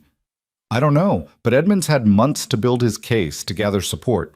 And now he has evidence, or what appears to be evidence, of exactly what he's been accusing us of all along. What if they force you to choose, the practice or me? His expression was bleak. Then I'll have an impossible decision to make. The emergency council meeting was held in the town hall, a drafty building with hard wooden benches and windows that rattled in the wind. By the time Clara and Lucas arrived, the space was already packed. It seemed the entire town had turned out to witness the spectacle. Clara sat in the front row, the twins mercifully sleeping in their basket at her feet. Lucas sat beside her, his face a mask of professional composure, but she could see the tension in the set of his shoulders, the tight grip of his hands on his knees. The council filed in, 5 men, including Crowley, who looked entirely too pleased with himself. Mayor Carson took his seat at the center, his expression troubled as he called the meeting to order. We're here to address ongoing concerns about Dr. Bennett's household arrangements and employment practices, Carson began. Mr. Crowley has presented evidence that Mrs. Clara Hayes, despite the council's previous resolution requiring separate housing, spent last night in the apartment above Dr. Bennett's office. Mr. Crowley, please present your case. Crowley stood, and Clara felt her stomach drop. This was it. The moment her fragile new life would either survive or shatter completely. Crowley stood with the bearing of a prosecutor about to deliver a closing argument, his eyes sweeping the crowded room before settling on Clara with undisguised contempt. Gentlemen of the council, citizens of Millbrook, we gather today to address a matter that strikes at the very heart of our community's values. For months, we have watched as Dr. Bennett has flouted basic standards of propriety by employing Mrs. Hayes in circumstances that invite scandal and disrepute. Clara felt Lucas stiffen beside her, but he remained silent, his jaw clenched. Crowley continued, warming to his subject. When this council generously offered a solution, allowing Mrs. Hayes to continue her employment while maintaining separate housing, we believed the matter resolved. We trusted Dr. Bennett's word as a gentleman and a professional. That trust, I regret to say, has been betrayed. He paused for effect, letting the murmur of disapproval ripple through the crowd. Last night, during the snowstorm, I took it upon myself to check on the medical office, concerned that the building might have suffered damage. What I discovered was smoke rising from the apartment chimney, the apartment that Mrs. Hayes had agreed to vacate. Further investigation this morning confirmed that she had, indeed, spent the entire night in that apartment, alone with Dr. Bennett, just 1 floor below. That's a deliberate mischaracterization of what happened, Lucas said, his voice cutting through the rising chatter. Mrs. Hayes was caught by the storm while closing the office. She had her 2 infant children with her. Walking to the boarding house in that weather would have been dangerous, potentially deadly. I offered her the use of the apartment, the empty apartment, to keep her and her babies safe. Nothing improper occurred. So you claim, Crowley shot back. But we have only your word for that, don't we? And your word, Dr. Bennett, has proven questionable given your continued association with a woman who came to this town under false pretenses, attempting to trap me into marriage while concealing the existence of her children. Clara could remain silent no longer. She rose to her feet, her voice carrying across the room with a strength that surprised even her. I have never concealed the truth about my children, Mr. Crowley. They were with me when I stepped off that stagecoach. They were visible to everyone, including you. What I concealed was mentioning them in my letters, which was wrong, and for which I have apologized. But I will not sit here and allow you to call them a trap or a trick or anything other than what they are. My son and daughter, born of a legitimate marriage to a good man who died too young. A shocked silence fell over the room. Women didn't interrupt council proceedings. They certainly didn't challenge men like Edmund Crowley in public forums. But Clara had spent months being talked about, talked over, and talked around. She was done being silent. Mrs. Hayes, Mayor Carson said, his tone conciliatory. Please, sit down. You'll have an opportunity to speak. Will I? Clara remained standing. Because it seems to me that this entire proceeding is designed to give Mr. Crowley an opportunity to air his grievances while Dr. Bennett and I are expected to sit quietly and accept whatever judgment this council hands down. Well, I'm tired of being quiet. Margaret Doyle, sitting 3 rows back, let out a bark of laughter that she quickly tried to muffle. A few others in the crowd shifted uncomfortably, but Clara pressed on, her fear transforming into righteous anger. You want to talk about propriety and community standards? Then let's talk about them honestly. Let's talk about how this town welcomed me with suspicion and hostility from the moment I arrived. How the same women who preach charity and Christian kindness Wouldn't offer me a cup of water if I were dying of thirst. How I've been called a liar, a schemer, a woman of loose morals, all because I had the audacity to be widowed and desperate and willing to do whatever it took to keep my children alive. Clara, Lucas said quietly, but she shook her head. No, Lucas, they want a spectacle? They want their entertainment? Then let them have it. She turned back to the council, to Crowley's reddening face. I made one mistake in my letters to Mr. Crowley, one omission born of desperation and fear. For that, I have been judged, condemned, and treated as though I were some kind of criminal. Meanwhile, I have worked harder than anyone in this room can imagine. I have learned a profession from nothing. I have assisted Dr. Bennett in saving lives. Yes, saving lives. Ask Mrs. Patterson about the breech birth that would have killed her and her baby if I hadn't been there to help. Ask young Tommy Chen about the infection in his leg that Dr. Bennett treated while I held him still and kept him calm. Ask any of the dozen families who've come to the office in the past months whether I've treated them with anything less than respect and competence. Several people in the crowd were nodding now. Clara saw Mrs. Patterson in the back, her face troubled. Tommy Chen's mother sat near the front, her hand pressed to her mouth. The tide was shifting, she could feel it, but she wasn't done yet. You want to know what happened last night? I'll tell you. Dr. Bennett, who has been nothing but honorable in all his dealings with me, offered me shelter from a blizzard so that my babies wouldn't freeze to death on a walk through 2 feet of snow. I accepted because I'm their mother and their safety comes before my pride or your approval. I slept in the apartment with my children. Dr. Bennett slept in his own home 3 streets away, as he does every night. And if you want to make something scandalous out of that, then you're working much harder than I ever did to create scandal where none exists. She sat down abruptly, her legs suddenly weak, her hands trembling. Lucas reached over and briefly squeezed her hand, a gesture of support that did not go unnoticed by the watchful crowd. Crowley's face had gone from red to purple. This outburst only proves my point about Mrs. Hayes's character. A decent woman would never speak so boldly in a public forum. She would show proper deference and humility. A decent woman shouldn't have to defend her basic humanity, Margaret Doyle called out from her seat. But apparently in Millbrook, decency is measured by silence and submission rather than honesty and hard work. Mrs. Doyle, you are out of order, one of the other council members said, but his voice lacked conviction. Mayor Carson held up his hands for quiet. Let's maintain some decorum here. Mr. Crowley, you've presented your concerns. Dr. Bennett and Mrs. Hayes have responded.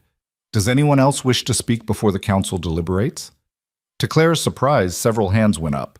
The first belonged to Mr. Chen, who stood nervously, his hat clutched in his hands. I just want to say that Mrs. Hayes has always been kind to my family. When my son was sick, she stayed late to make sure Dr. Bennett had everything he needed to treat him properly. She didn't charge us extra for her time. She even brought soup the next day to check on Tommy's recovery. That doesn't sound like someone with bad character to me. Mrs. Patterson stood next, her considerable bulk giving her words authority. I had complications with my last baby. A breech birth, like Mrs. Hayes said. Dr. Bennett told me afterward that without his assistant's quick thinking and steady hands, both my daughter and I would likely have died. I don't care what this woman did or didn't write in a letter months ago. I care that she saved my life and my baby's life. That matters more than Edmund Crowley's wounded pride. One by one, others stood. The blacksmith whose burned hand Clara had bandaged. The elderly widow whose chronic pain Lucas had been treating with Clara's carefully prepared tinctures. The young couple whose premature baby had survived thanks to round-the-clock care that both Lucas and Clara had provided.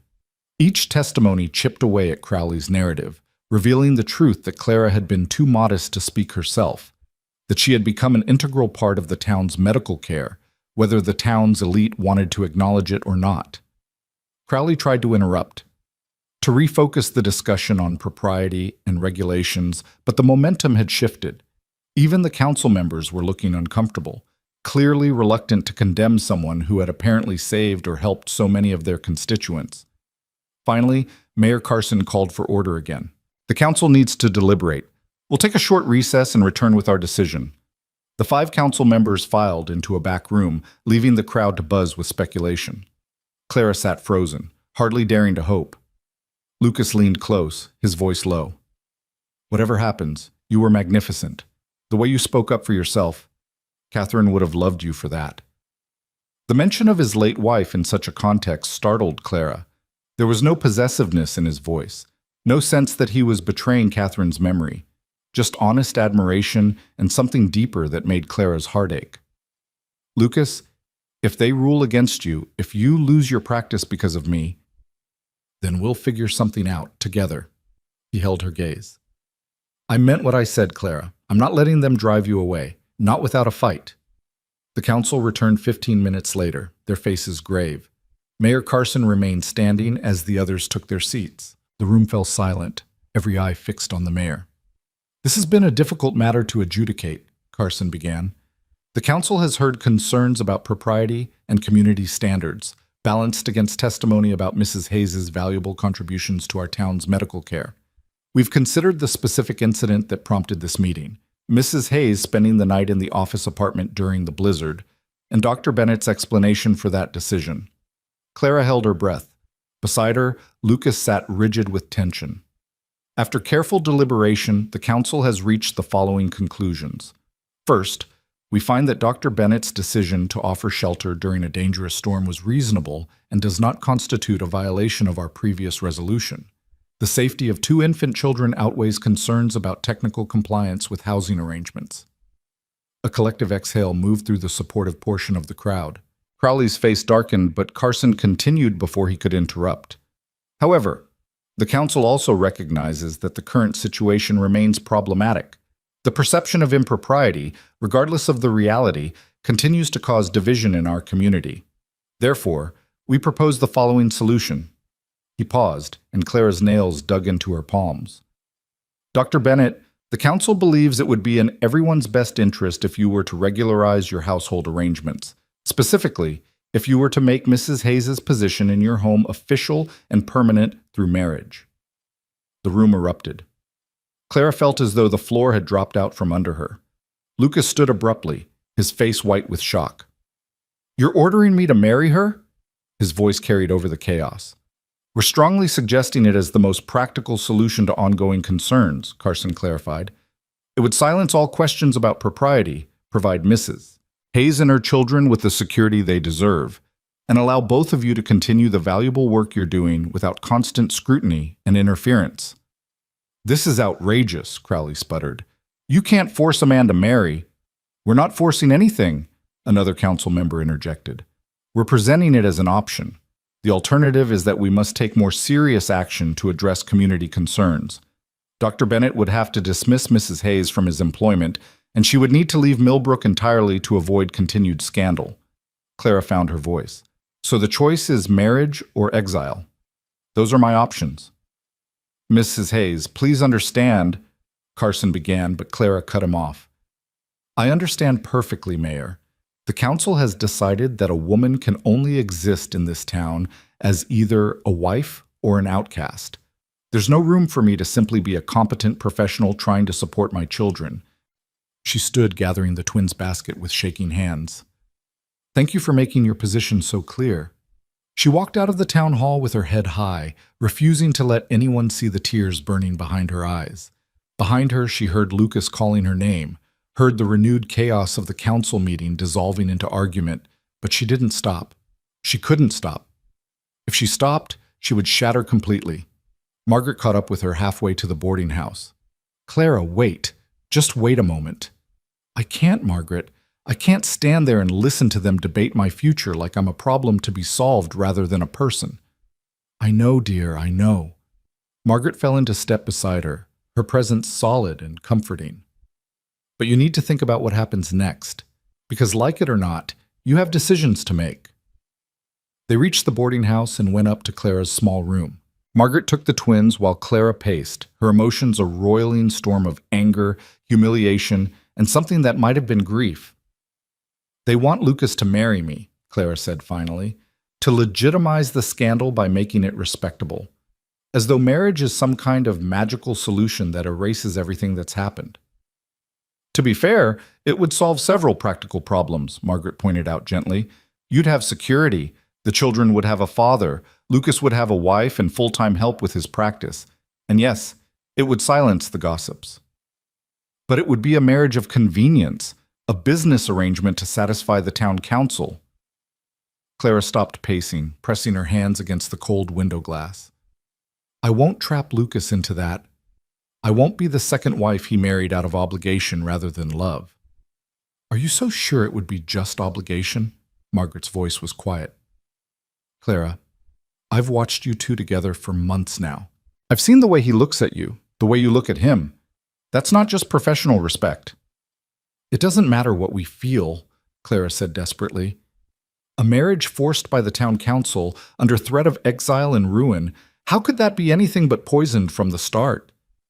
A knock at the door interrupted them. Margaret opened it to reveal Lucas, snow dusting his shoulders, his face drawn with exhaustion and emotion. May I speak with Clara, please? Margaret looked at Clara, who nodded reluctantly. Margaret gathered the twins. I'll take these two down to the kitchen for a bit, give you some privacy. After she left, Lucas and Clara stood in the cramped room, the weight of the council's ultimatum hanging between them like a physical presence. I didn't ask for this, Lucas said finally. I want you to know that. I never asked the council to pressure you into marriage. I know. But they're not wrong about one thing. The current situation is unsustainable. Probably won't stop. He'll keep finding ways to attack you, to undermine your position, until either you leave or... He trailed off. Or you dismiss me to protect your practice. Clara finished the thought. I understand, Lucas. I've always understood the precariousness of my position here. That's not what I was going to say. He moved closer, his eyes intense behind his spectacles. Clara, I need to tell you something, and I need you to hear it without the council's ultimatum clouding everything. Can you do that? She nodded, not trusting her voice. I care about you. Not as an employer cares about an employee, not as a colleague appreciates a partner, but as a man cares about a woman he's come to admire and respect, and yes, love. The last word came out rough, as though it hurt to speak it. I've tried not to feel this way, tried to maintain proper boundaries, to honor Catherine's memory, to protect you from any more complications, but I can't seem to help it. You've become important to me, Clara. Essential, even. Clara's breath caught. Lucas, let me finish, please. He ran a hand through his hair. If I were to ask you to marry me, it wouldn't be because the council demanded it. It wouldn't be to solve a political problem or silence gossip. It would be because I want to build a life with you, because I want to wake up every morning knowing you're there, because I want to help raise your children and maybe, if you're willing, have more together, because the thought of you leaving Millbrook, of never seeing you again, is unbearable. Tears were streaming down Clara's face now, but she didn't bother wiping them away. How can you be sure? How can you know this isn't just the council's pressure making you think you feel something you don't? Because I've been thinking about asking you for weeks, he said simply.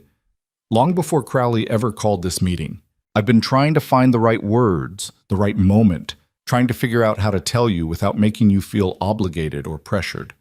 The council's interference has made everything messier, but it hasn't changed what I feel. Clara moved to the window, staring out at the snow-covered street. I'm not Catherine. I can't be her replacement.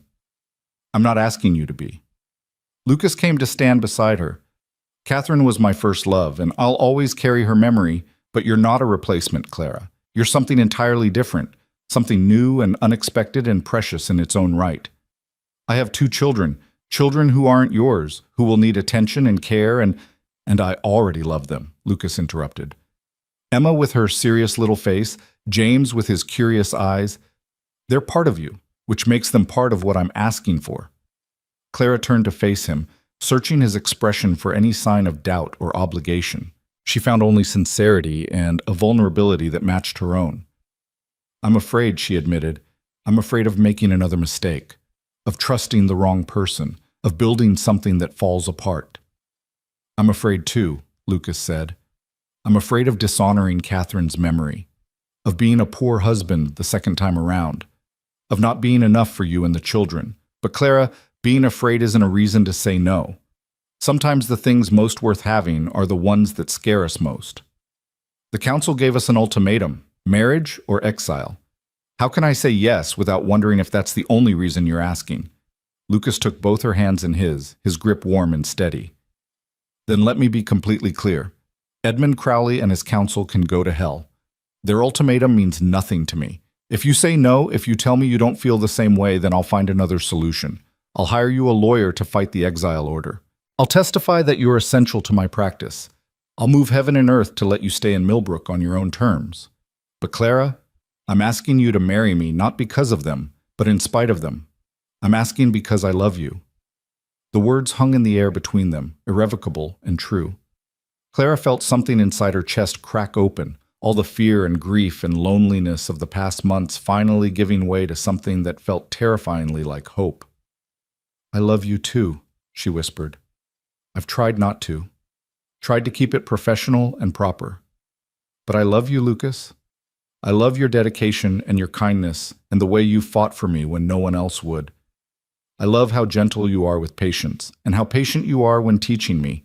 I love that you still visit Catherine's grave because it means you know how to honor the people you've loved. I even love your terrible handwriting and the way you forget to eat when you're focused on a difficult case. He laughed, the sound breaking the tension, and pulled her into his arms. Clara went willingly, resting her head against his chest, feeling his heart beating steady and strong beneath her cheek. Is that a yes? He asked softly. It's a yes. She pulled back to look up at him. But Lucas, I need you to understand something. I won't marry you if it means I have to stop working. I won't become just a wife who keeps your house and raises your children. I need the medical work. I need to feel useful and capable and part of something important. I wouldn't dream of asking you to stop, Lucas said. Clara, you're the best assistant I've ever had. You're a natural healer. If anything, I want to teach you more, help you develop your skills. Maybe someday you could even... He stopped, seeming to reconsider his words. What? There are medical schools in the East that have started accepting women. It's still rare, still controversial, but it's possible. If you wanted to pursue formal training to become a physician in your own right, I would support that. Encourage it even. The idea was so enormous, so unexpected that Clara could barely process it. Her, a physician? It seemed impossible, laughable, and yet standing there in Lucas's arms, it also seemed almost within reach. One step at a time, she said shakily. First, let's get married and scandalize the town council. We can worry about medical school later. Lucas smiled, truly smiled, for the first time since the council meeting. Practical as always. It's one of the many things I love about you.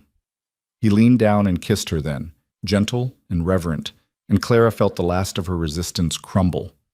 This was right. Not perfect, not simple, but right in a way that went deeper than logic or convenience. When they finally broke apart, Lucas rested his forehead against hers. I should probably ask you properly, with a ring and everything. You don't have a ring. I have Catherine's ring. She would want you to have it, I think. She was generous like that. His voice caught slightly. But if you'd prefer something different, something that's just yours.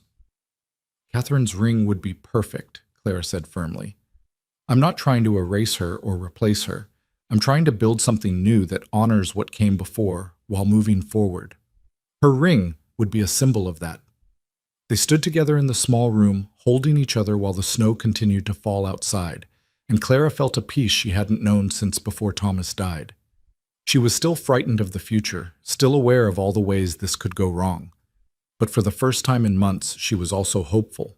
More than hopeful. She was certain that whatever came next, she wouldn't have to face it alone. Margaret returned with the twins an hour later, took one look at Clara and Lucas's intertwined hands and tear-streaked faces, and grinned broadly. Well, it's about damn time. I was beginning to think you two would dance around each other until you were both in your graves. We're getting married, Clara said, and saying the words out loud made them real in a way they hadn't been before. Lucas asked me properly, without the council's pressure, and I said yes. Of course you did. Anyone with eyes could see you were meant for each other. Margaret handed Emma to Clara and James to Lucas, who took the baby with surprising confidence. Now, when's the wedding? Because I'm assuming you'll want to do this quickly before Crowley can cause any more trouble. As soon as possible, Lucas agreed. Mayor Carson can perform the ceremony. Tomorrow, if he's available. Tomorrow, Clara repeated, feeling dizzy. Less than 24 hours from now, she would be married again. Would be Mrs. Lucas Bennett instead of Mrs. Clara Hayes. Would have a husband, a home, a future that extended beyond simple survival. Too fast? Lucas asked, watching her face with concern. No, Clara said firmly. Not too fast, just right.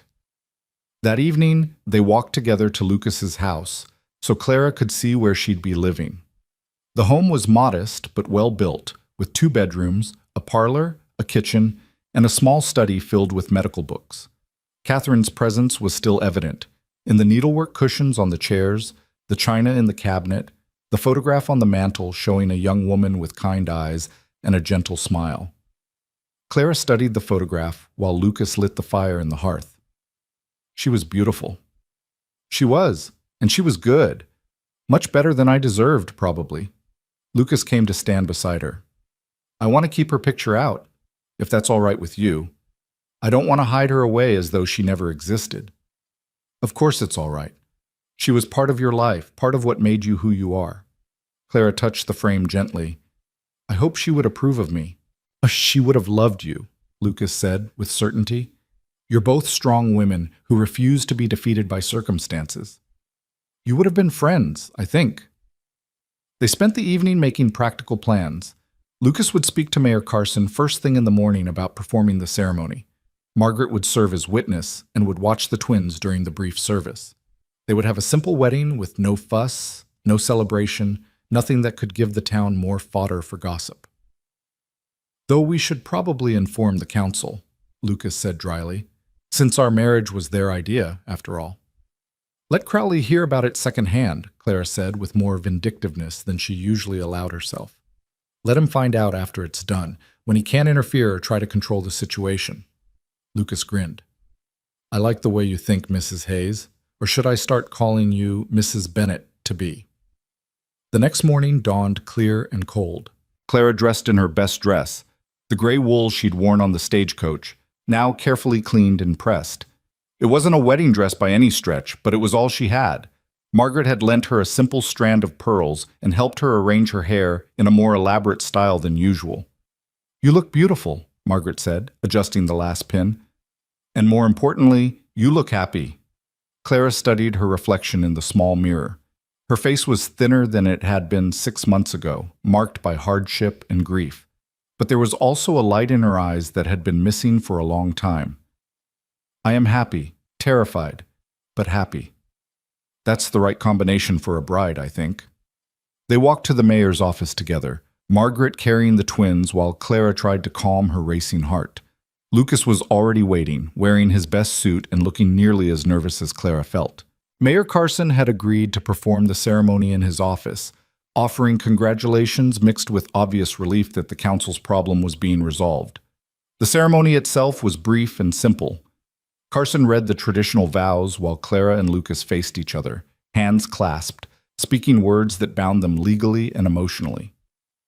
Lucas slipped Catherine's ring onto Clara's finger, a simple gold band that fit perfectly, as though it had been meant for her all along. I now pronounce you husband and wife, Carson said. Dr. Bennett, you may kiss your bride. Lucas cupped Clara's face in his hands and kissed her gently, reverently, and Clara felt tears slip down her cheeks. But these were happy tears, tears of relief and joy, and the overwhelming sense that she had finally found safe harbor after months adrift in stormy seas. Margaret dabbed at her own eyes as they signed the marriage certificate. Well, Mrs. Bennett, welcome to the family of women who've had to fight for every inch of happiness we've got. You're in good company. They walked out of the mayor's office as husband and wife just as Edmund Crowley was walking in. He stopped dead when he saw them, his eyes going to Clara's left hand where Catherine's ring gleamed in the winter sunlight. You married her, he said to Lucas, his voice strangled. You actually married her. I did, Lucas said calmly. As the council suggested, though I should thank you, Edmund. Without your meddling and your ultimatums, I might have taken months longer to work up the courage to propose. You did me a favor, really. Crowley's face flushed dark red. This isn't over, Bennett. Marriage doesn't erase everything she's done, everything she is. Actually, Edmund, it does. Clara is now my wife, a physician's wife, with all the respectability and social standing that entails. Any attack on her is an attack on me and on my practice. I trust you'll consider that before opening your mouth again. Lucas's voice was mild, but there was steel beneath it. Now, if you'll excuse us, we have a marriage to celebrate. Good day? He offered Clara his arm and they walked away, leaving Crowley sputtering in impotent rage. Clara couldn't quite suppress her smile. That felt good, she admitted. It did, didn't it? Lucas grinned down at her. Come on, Mrs. Bennet. Let's go home. Home. The word settled over Clara like a blessing. After months of uncertainty and fear, of being unwanted and judged and rejected, she finally had a home again. A husband who loved her, a purpose that fulfilled her, a future that held promise instead of just survival. It wasn't the life she'd planned when she stepped off that stagecoach 6 months ago. It was better. Moving into Lucas's house felt both strange and natural at the same time. Clara stood in the doorway of what had been Catherine's bedroom, watching as Lucas carefully packed away his late wife's belongings, not hiding them, but making space for the living while honoring the dead. You don't have to do this all at once, Clara said softly, holding Emma while James dozed in the cradle they'd brought from the office. I don't want you to feel like you're erasing her. I'm not erasing her. I'm making room for you. Lucas folded a delicate shawl with careful hands. Catherine would understand. She was practical about these things. She'd want her dresses to go to women who need them, her jewelry to be worn rather than locked away. He paused, holding up a beautiful blue silk gown. Margaret might know someone who could use this. They worked together through the afternoon, sorting and packing, creating space in the wardrobe and dresser for Clara's meager belongings. It was intimate work, this blending of lives, and Clara found herself sharing stories about Thomas as Lucas talked about Catherine, the two of them weaving their histories together into something that honored both past and present. He used to sing to me, Clara said, running her hand over one of Thomas's shirts she'd kept. Terribly off-key, but so earnest. He'd make up silly songs about whatever I was cooking for dinner or how the laundry was taking too long to dry. Her throat tightened with the memory. I miss that. The ordinary moments. Catherine collected recipes, Lucas said, pulling a battered notebook from a drawer. Hundreds of them, written in her terrible handwriting. She'd try new dishes constantly, convinced she could cook anything if she just had the right instructions. Half of them were disasters. He smiled, but his eyes were sad. I kept burning the food after she died because I couldn't bear to look at her recipes. Couldn't stand the reminder of all those dinners we'd never share. Clara took the notebook gently, paging through the careful notations, the ingredient lists, the optimistic notes Catherine had made. Maybe we could try some together. Honor her by actually using what she left behind. Lucas's expression softened. I'd like that. By evening, the bedroom had transformed from a shrine to the past into a space for their future. Clara's dresses hung beside Catherine's remaining things, the items Lucas wanted to keep for sentimental value. The twins' cradle sat near the window where it would catch morning light. On the dresser, Catherine's photograph remained in its place of honor, but now it was joined by the small daguerreotype of Thomas that Clara had carried across the country. Look at us, Lucas said, studying the two photographs side by side. Building a family from grief. Maybe that's the only kind of family worth building, Clara replied. The kind that knows how precious and fragile life is. The kind that doesn't take a single day for granted. That night, their first as husband and wife, they lay in the darkness talking about dreams and fears and the future they were creating together. Lucas held her close, his arms a refuge she was still learning to trust, and Clara allowed herself to believe that perhaps the worst was finally behind them. She should have known better. The trouble started 3 days after the wedding, when Clara accompanied Lucas to the office for their first day of work as a married couple. They arrived to find the door standing open, the lock broken, and the interior ransacked. Files were scattered across the floor, medicine bottles smashed, instruments scattered and bent.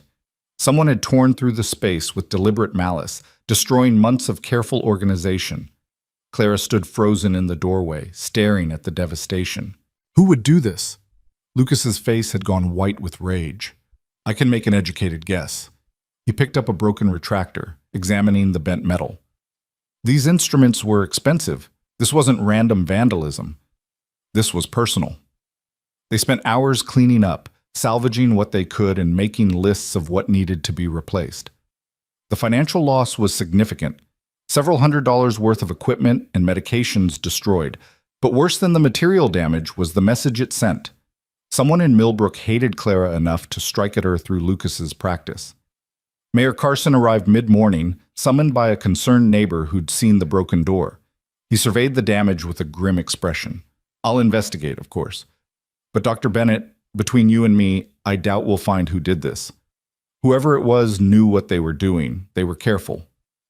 Careful enough not to be caught, but not careful enough to hide their motive," Lucas said bitterly. "This happened 3 days after our marriage. The timing isn't coincidental." Carson sighed heavily. "I warned the council that forcing your hand might cause backlash.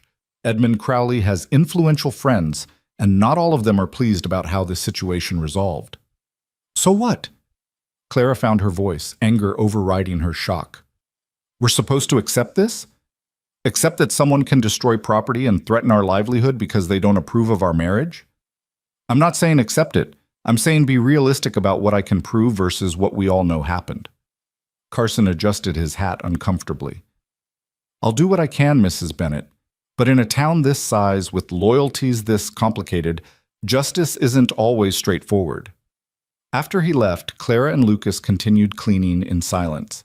The weight of the situation pressed down on them, the realization that their marriage, rather than solving their problems, had potentially made them worse. "Maybe I should leave," Clara said finally. "Go to another town, somewhere you're not known. The twins and I could start fresh, and you could rebuild your practice without this cloud hanging over you." Lucas stopped what he was doing and crossed to where she stood, taking her shoulders firmly. "Clara Bennett, if you think I'm letting you walk away 3 days after our wedding, you're out of your mind. We're in this together. For better or worse, remember? We just hit worse a bit sooner than expected. But your practice can be rebuilt. Instruments can be replaced. Files can be reorganized." His grip genteened, his thumbs stroking her shoulders. "What can't be replaced is you, us, this family we're building. I won't sacrifice that because some coward broke a few bottles." Clara leaned into him, drawing strength from his certainty. "I'm scared, Lucas. I'm scared this is just the beginning, that whoever did this won't stop until they've destroyed everything we're trying to build." "Then we'll be ready for them." Lucas kissed her forehead. "And we won't face it alone. We have allies too. Margaret, the Carsons, all the families you've helped. Those voices matter as much as the ones against us." He was right, as it turned out. Word of the vandalism spread quickly, and by afternoon people began arriving at the office with donations. Mr. Chen brought replacement bandages and supplies from his store, refusing payment. Mrs. Patterson and 3 other women showed up with cleaning supplies and helped scour the floors and walls. The blacksmith appeared with new locks for the door, installing them himself while muttering darkly about cowards who couldn't face a man directly. Margaret arrived with a basket of food and a look of fierce determination. "I've been asking around, calling in favors, twisting arms. By tomorrow I'll have a list of everyone who wasn't in their bed the night this happened. It's a small town, Clara. Secrets don't keep well here." True to her word, Margaret returned the next evening with information. She sat in Lucas and Clara's kitchen, drinking coffee while the twins played on a blanket nearby, and laid out what she'd learned. 3 men were seen near the office late that night: Ben Foster, William Foster's son, Tom Gardner, the councilman's nephew, and a drifter who's been doing odd jobs for Edmund Crowley. Margaret's expression was grim.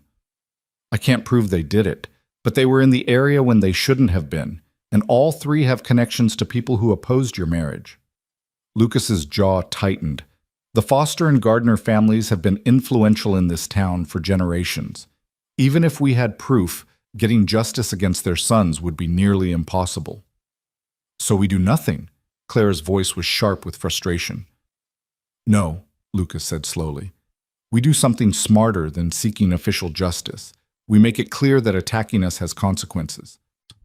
Over the next week, Lucas began making house calls to families throughout the region. Families who'd been patients of his for years, families who owed him debts of gratitude. He spoke quietly with fathers and grandfathers, respected men whose opinions carried weight. He didn't accuse anyone directly, but he made it known that the destruction of his practice had hurt not just him, but the entire community's access to medical care. Clara, meanwhile, began documenting everything. Every patient they'd treated, every life they'd saved or improved, every instance of compassion and competence. She created a detailed record of their work, organized by family and dated precisely. It was evidence of their value to Millbrook, proof that they were assets rather than problems. The shift in town sentiment was gradual but unmistakable. The families Lucas had visited began speaking up in the general store, at church, in the saloons. They spoke about the time doctor. Bennett had ridden through a blizzard to deliver their baby, or stayed up all night treating their father's pneumonia, or set their son's broken leg with such skill that it healed perfectly. And increasingly they spoke about Mrs. Bennett, the doctor's wife, who'd assisted in complicated procedures, who'd shown such patience with frightened children, who'd never turned away a patient regardless of their ability to pay. Edmund Crowley found himself increasingly isolated. His attempts to continue agitating against Claire were met with polite but firm resistance from people who'd once supported him. When he tried to bring another motion before the town council, Mayor Carson shut it down before discussion could even begin. "The matter is settled, Edmund," Carson said firmly. "Dr. Bennett and his wife are married. They're contributing members of this community. Unless you have evidence of actual wrongdoing, and I mean evidence, not speculation or gossip, I suggest you focus your energy elsewhere." The turning point came 6 weeks after the wedding, during a bitterly cold February night when a wagon accident left 4 men injured, 2 of them critically. Lucas and Clara worked through the night in the office, setting broken bones, stitching deep lacerations, fighting to save a man with internal bleeding who would surely have died without immediate intervention. By dawn, all 4 men were stable. Their families, gathered in the waiting room, wept with relief and gratitude. One of the wives, Mrs. Foster, mother of Ben Foster, who'd likely been involved in the vandalism, approached Clara with tears streaming down her face. "You saved my husband's life," she said hoarsely. "Both of you. Tom would have died if you hadn't known exactly what to do." She grasped Clara's hands. "I'm sorry. I'm so sorry for everything, for what people said about you, for how you've been treated. You're a good woman, Mrs. Bennett, a skilled healer. This town is lucky to have you." The apology was public and sincere, witnessed by a dozen people who'd gathered to check on the accident victims. Within days, the story had spread throughout Millbrook, not just of Lucas's surgical skill, but of Clara's calm competence, her steady hands, her crucial assistance during the critical hours when life hung in the balance. Even Henrietta Walsh, leader of the Ladies' Moral Improvement Society, was forced to acknowledge Clara's contributions. She appeared at the office one afternoon, her posture stiff with residual disapproval, but her words carefully chosen. "Mrs. Bennett, I've come to express the Society's gratitude for your work during the wagon accident. It's clear that you've developed considerable medical knowledge. The Society would like to invite you to give a talk on basic first aid at our next meeting." It was an olive branch offered with obvious reluctance, but genuine nonetheless. Clara accepted graciously, recognizing the political significance of the gesture. If the Ladies' Moral Improvement Society endorsed her, the last holdouts of opposition would have little ground to stand on. The talk, given in late February to a room full of women who'd once whispered about her disgracefully, was a triumph. Clara spoke clearly and confidently about treating burns, recognizing signs of infection, managing childhood fevers. She demonstrated proper bandaging techniques and explained when to seek a physician's care versus when home treatment was sufficient. The women listened intently, asking intelligent questions, and by the end of the hour, Clara could see the shift in how they looked at her. Not as a scandalous interloper, but as a valuable resource. Afterward, Henrietta Walsh approached her privately. "You're a skilled teacher, Mrs. Bennett. Perhaps you might consider offering regular classes. There's certainly need for better medical knowledge in this community." "I'd be happy to discuss it with my husband," Clara said diplomatically. "It would need to fit around our practice schedule, of course." "Of course," Walsh hesitated, then added stiffly, "I may have been hasty in my initial judgment of you. It appears I was wrong." It wasn't quite an apology, but it was close enough. Clara accepted it with grace, recognizing that Walsh was offering what pride would allow. Spring came early that year, bringing with it a thawing of more than just frozen ground. The medical practice flourished, busier than it had been in years. Clara's classes in basic first aid became a regular monthly event, attended not just by women, but increasingly by men who recognized the value of emergency medical knowledge. Lucas began talking seriously about Clara pursuing formal medical education, going so far as to write to several Eastern schools that had begun accepting female students. "You could study for a year, maybe two," he said one evening, spreading brochures across their kitchen table while the twins crawled on the floor nearby. Emma had just learned to pull herself up, and she clung to her father's pant leg, burbling happily. "I could manage the practice here, and you could come back with proper credentials. Think of it, Clara, Dr. Clara Bennett, one of the first female physicians in the territory." The idea was intoxicating and terrifying in equal measure. "What about Emma and James? They're still so young." "They could come with you. Or stay here with me and Margaret. There are options." Lucas pulled her into his lap, wrapping his arms around her waist. "I'm not saying it would be easy, but when has anything worthwhile ever been easy for us?" Clara leaned back against his chest, watching their children play. James had stolen one of Emma's wooden blocks, and she was protesting loudly. They'd grown so much in the past months, becoming sturdier and more vibrant. They looked like Thomas still, but increasingly they were becoming their own people. Emma, bold and determined, James, curious and gentle. "Let me think about it," Clara said. "It's such a big decision. Take all the time you need. The opportunity isn't going anywhere." Lucas kissed her temple. "Whatever you decide, I'll support you." The decision was made for her in early April, when a measles outbreak swept through Millbrook. Children fell ill by the dozens, and within days, Lucas and Clara were overwhelmed with patients. They worked around the clock, treating fevers, monitoring for complications, educating parents on isolation procedures. Clara moved through the sick rooms with quiet efficiency, her calm presence reassuring terrified mothers, her growing medical knowledge saving lives that might otherwise have been lost. It was during those exhausting weeks that Clara realized something fundamental about herself. She didn't just assist Lucas in his medical practice. She was a healer in her own right, with instincts and skills that deserved to be fully developed. The idea of formal medical training shifted from an intimidating possibility to an absolute necessity. "I want to do it," she told Lucas one night after they'd finally returned home, both too exhausted to do more than collapse into bed. "I want to study medicine properly. Not just learn by watching you, but actually understand the theory and science behind what we do." Lucas smiled, pulling her close despite their mutual exhaustion. "Then we'll make it happen. Whatever it takes." But before those plans could materialize, one final confrontation needed to happen. Edmund Crowley, increasingly marginalized and bitter, made one last attempt to undermine Clara's position in the community. He appeared at one of her first aid classes in May, interrupting her demonstration on treating snake bites to loudly question her qualifications. "On what authority does this woman presume to teach medical procedures?" he demanded, addressing the assembled ladies. "She has no formal education, no credentials beyond whatever her husband has taught her. Are we really comfortable placing our trust in someone so unqualified?" The room fell silent. Clara stood at the front, her hand steady on the cloth dummy she'd been using for demonstration, her heart pounding but her expression calm. Before she could formulate a response, Henrietta Walsh stood. "Mr. Crowley, with all due respect, you have no place in a ladies' society meeting. This is a women's gathering. I'm here as a concerned citizen." "You're here to cause trouble," Margaret Doyle interrupted, rising from her seat. "Just like you've been causing trouble since the day Clara arrived in Millbrook.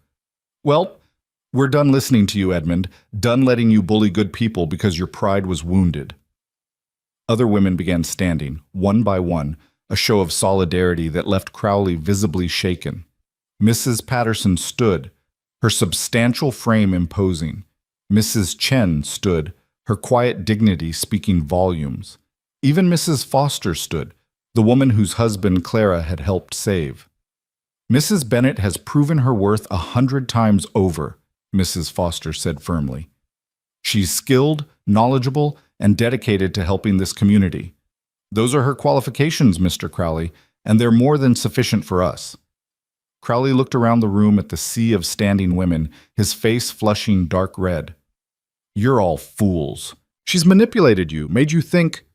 The only one who's been manipulated is you, Edmund, Henrietta Walsh said coldly, by your own pride and prejudice. Now please leave. You're disrupting our class.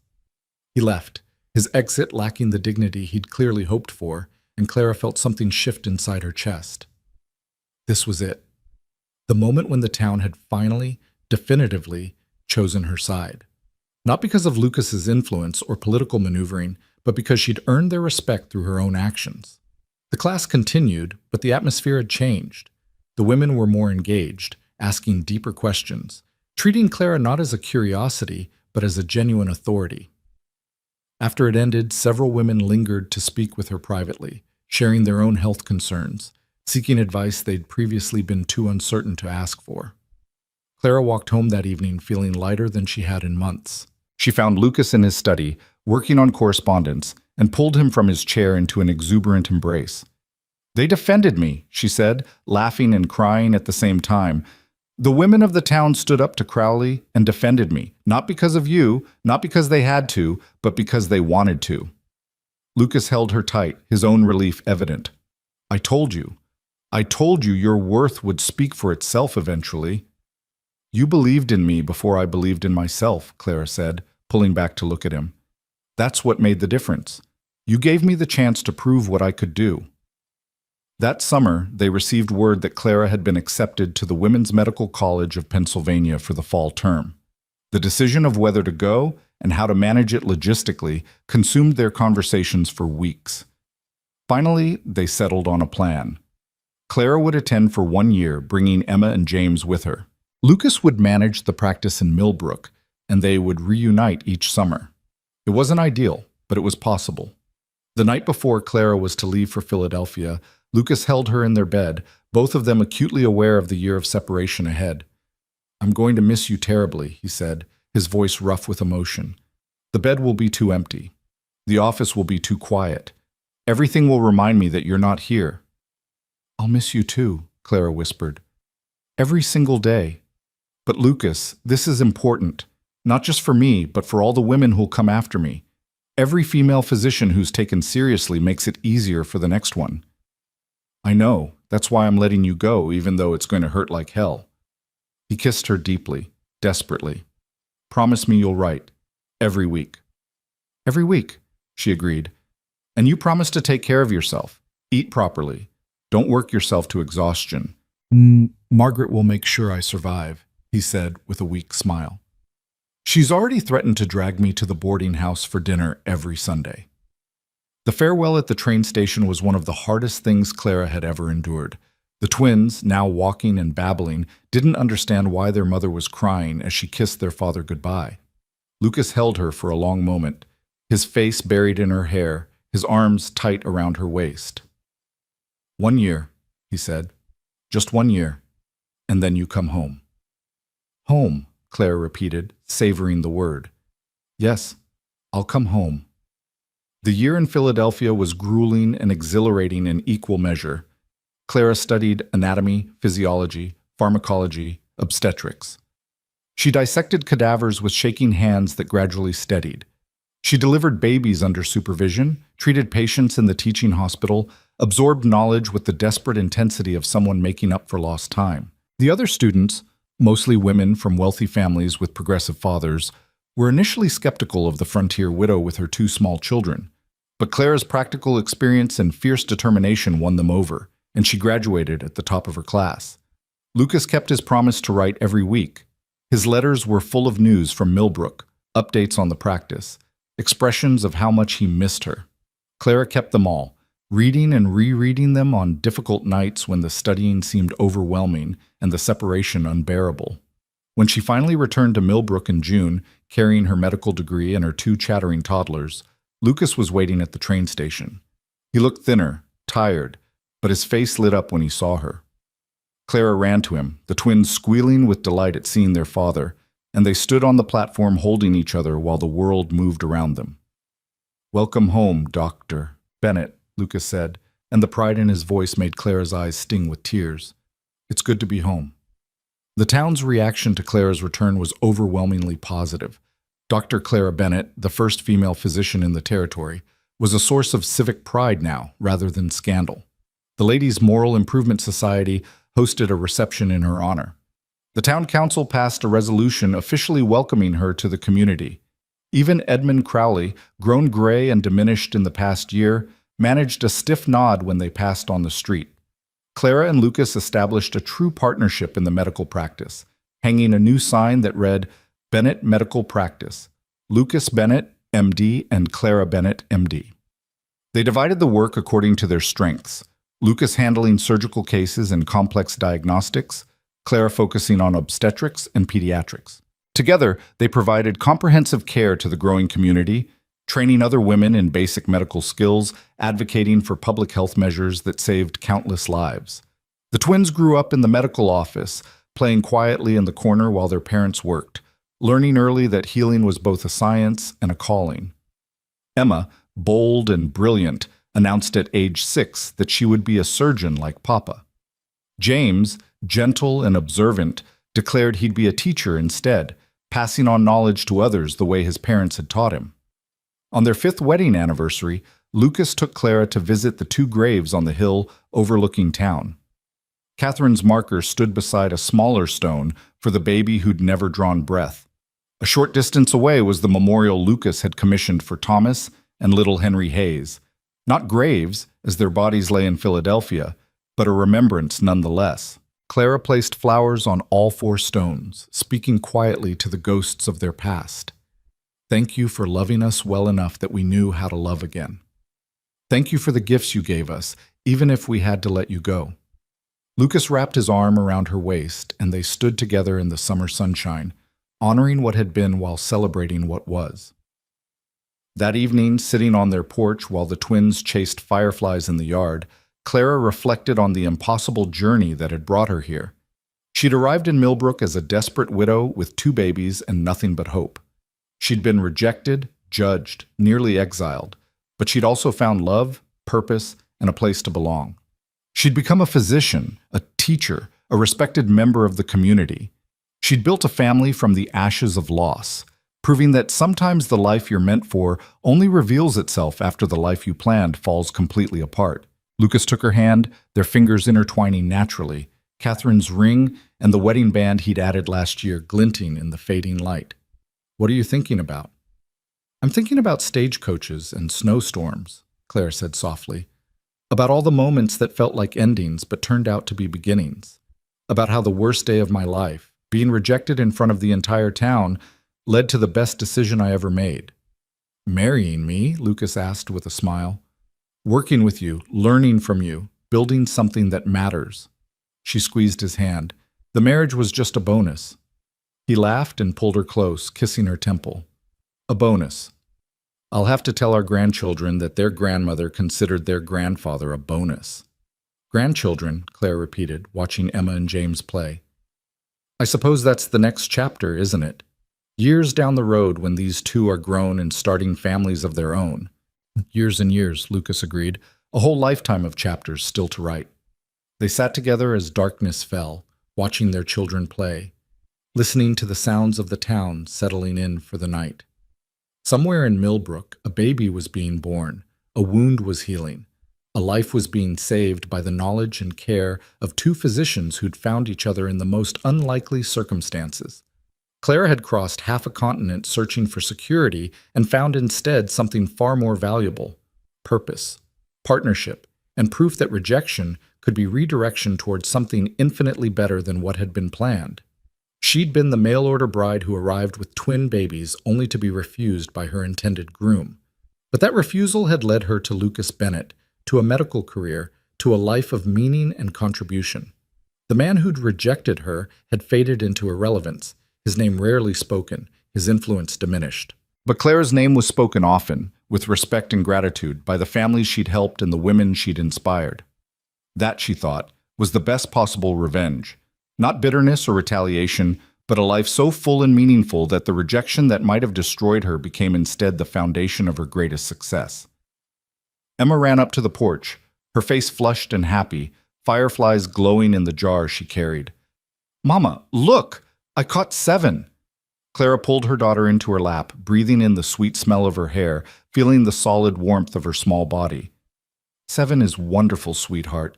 Now let's watch them glow together before we let them go. Why do we have to let them go? Because keeping beautiful things trapped isn't love, Clara said, the lesson hard won over years of loss and learning. Real love gives things space to fly free, trusting they'll come back if they're meant to. Emma considered this seriously, then nodded and opened the jar. The fireflies drifted up into the darkening sky, their lights winking like earthbound stars. James joined them on the porch, climbing into Lucas's lap, and they sat together, a family forged from grief and choice and stubborn hope, watching the fireflies dance while the first stars appeared overhead. This was home. Not the home Clara had sought when she boarded that stagecoach months ago, but a better one. A home built not on promises and arrangements, but on respect and partnership and love that had grown organically from shared purpose and mutual admiration. A home where 2 broken people had found each other and discovered that their jagged edges fit together perfectly, creating something whole and strong and beautiful. The mail-order bride who'd been rejected had become Dr. Clara Bennett, healer and teacher, wife and mother, a woman who'd transformed humiliation into triumph through nothing more than perseverance and the willingness to believe she deserved better than what had been offered. And every day, for the rest of her life, she would prove that belief correct. The fireflies continued their dance in the summer darkness, their brief lights a reminder that beauty doesn't need to last forever to be worth celebrating. Clara held her daughter close, felt her husband's steady presence beside her, and knew with absolute certainty that she was exactly where she was meant to be. The rejection that had seemed like the end of everything had actually been the beginning. The worst thing that could have happened had turned into the best thing possible. And the family she'd built from the wreckage of her plans was more valuable than any future she could have imagined. This was how stories were supposed to end, not with easy happiness, but with earned joy. Not with perfect circumstances, but with people who loved each other enough to face imperfect circumstances together. Not with the absence of pain, but with the strength to transform pain into purpose. Clara Hayes Bennett had arrived in Millbrook with nothing but 2 babies and desperate hope. She'd been refused by the man who'd promised her a future, but in that refusal she'd found something better than security or convenience. She'd found herself, her strength, her calling, her home. And that, she thought, as the stars brightened overhead and her family sat together in peaceful contentment, was worth every hardship she'd endured to find it.